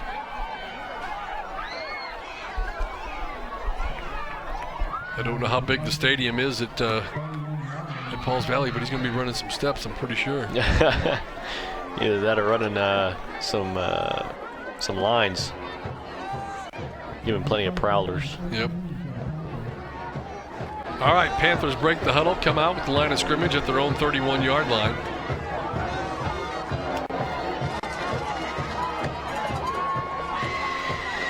Quarterback again is Grimmett. Handoff inside, not going to get much. Maybe a yard, 2 perhaps. And now it looks as though we have a timeout called by Lindsay. I think they're sensing that with having them gone backwards so far, maybe they've got a chance to actually get on the board if they can stop the clock. It's probably a good call to take that timeout right there. With 2:28 left to go in our ball game, Pauls Valley on top, leading it by a score of 19-18. Week 1 of our ball game. See if you got any updates on any scores, or if you're able to pull up any scores here from the YurView studios. Let's give it a shot. Lindsay returning already. They know what they have to do. They got to make stops and get the football back. Oklahoma Christian School is now down to Jones. It's 20-10. Jones up. That's a pretty good matchup in a 0-week ball game between those two schools. You mentioned Choctaw earlier. Choctaw's down 21-12. Shawnee's got the lead right now. Shawnee's first game in 6A2. They've been a 5A school for so long. Taking that step up. Bentonville West 24-14 over Owasso right now. And that's a defending 6A state champion. I think Bentonville West, and as well as Bentonville, that I'll be calling that game tomorrow against Midwest City. They were right there near the top 4 or 5 schools in all of Arkansas. They actually have 7 classes. Broken Arrow 26-10 over Union. Wow. 4th quarter. So another timeout called, and at the most, Lindsay has 1 left. Line of scrimmage is now at the 39-yard line. And that's the original line of scrimmage, so that's 3rd and about 11 really coming up for Lindsay. So with 2:14 on the clock, you run a play. If they don't get the first down and you have to kick it away, that's still only going to leave you about 1:20, with which Lindsay has to try and come up with some type of a miracle if they're going to pull this one out. Leopards led it 12-7 at the halftime intermission. But Pauls Valley's had the best of it here in this second half, right now leading by 1, 19-18. Well, and if Pauls Valley manages to pull out a win here, that'll be Dusty Raper's first win as head coach for Pauls Valley.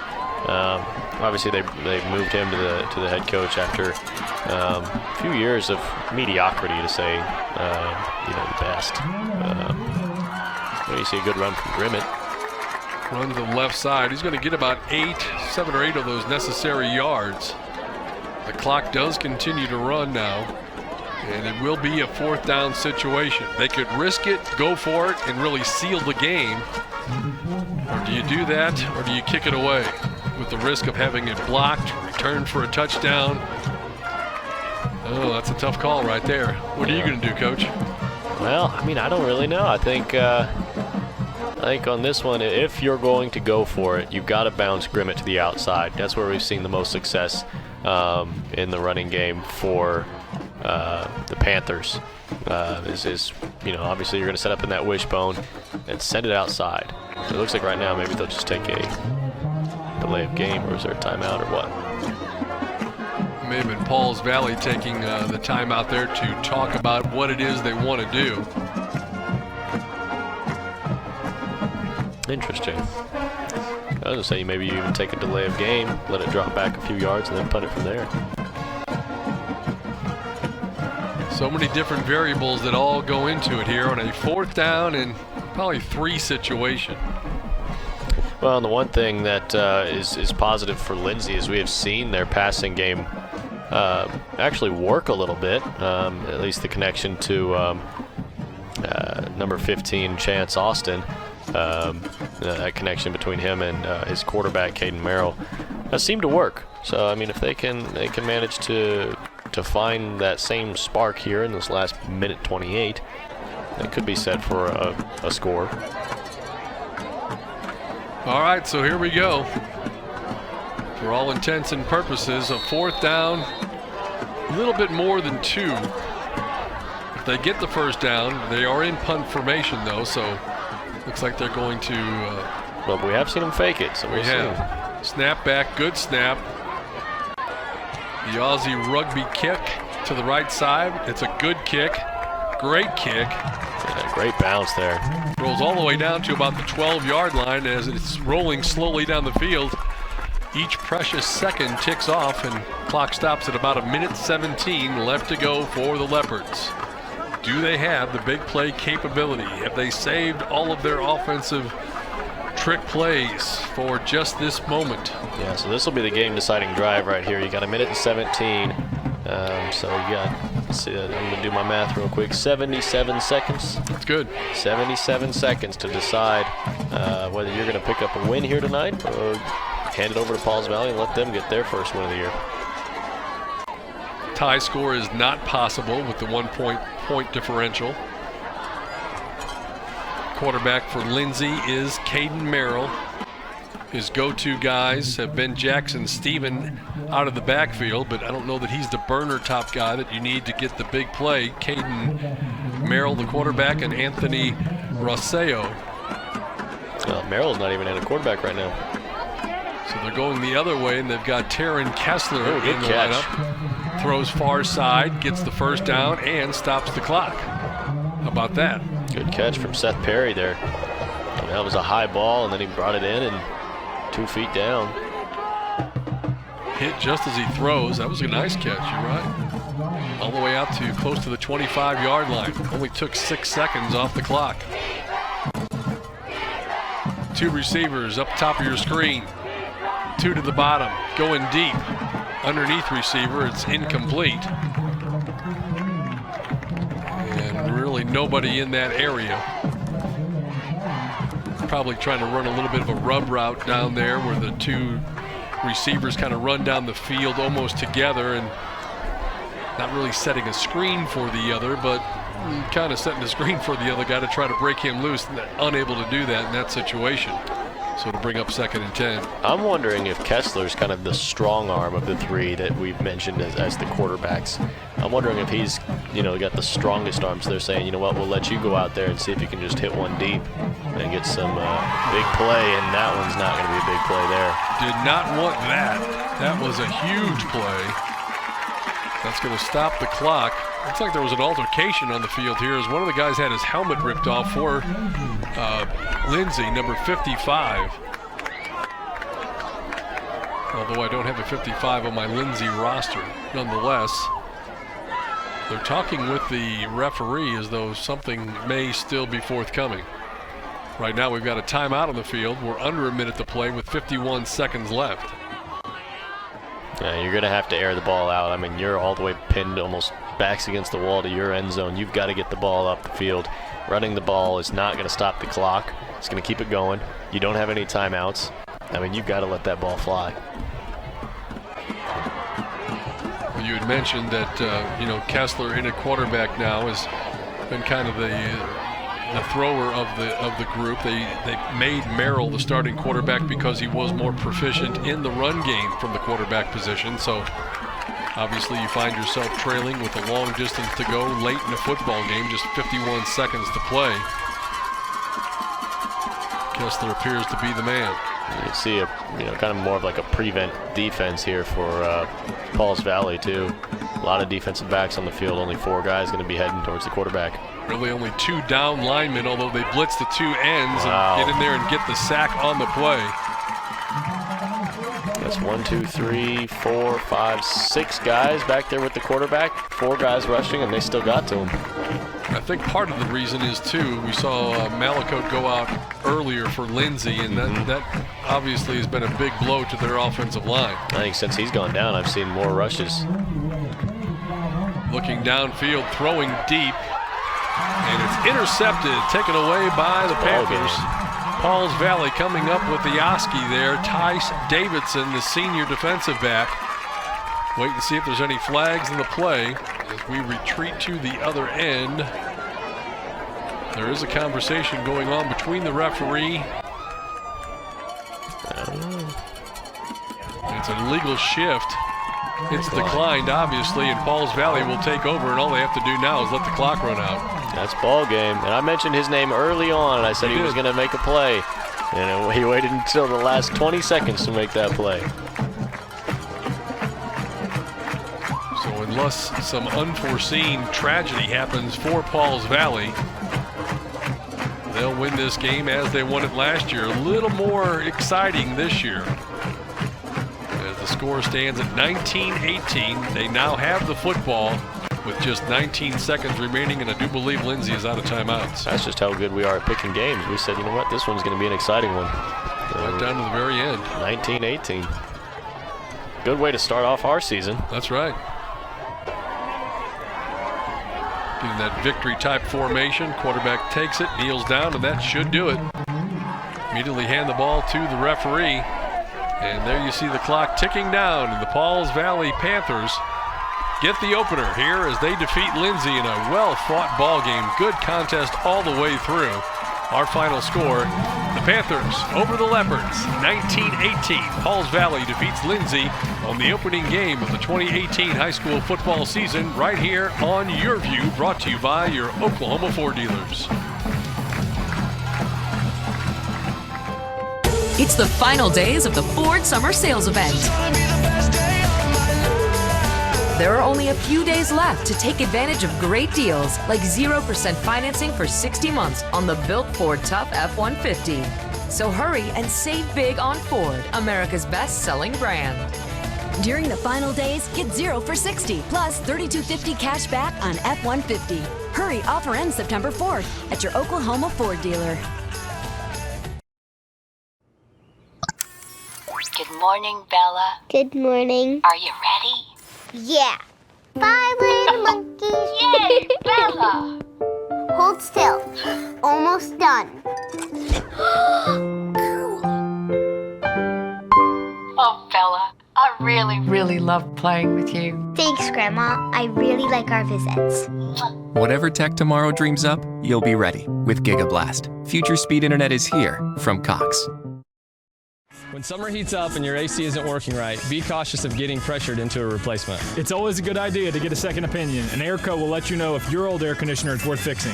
So call Airco for a second opinion. Call Airco Service today. The company you know.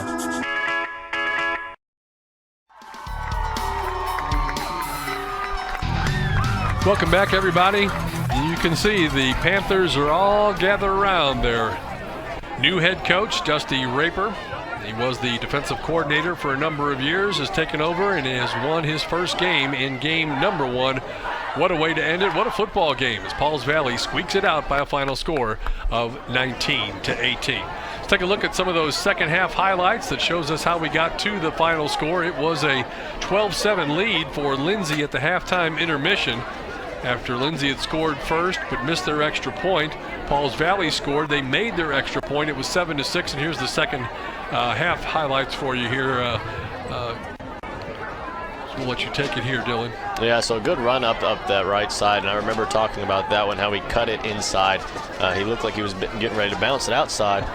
Gave him one quick step with the right foot, and then jabbed it back inside, and that defender was not ready. And able to score the touchdown there, and Pauls Valley's second touchdown of the night.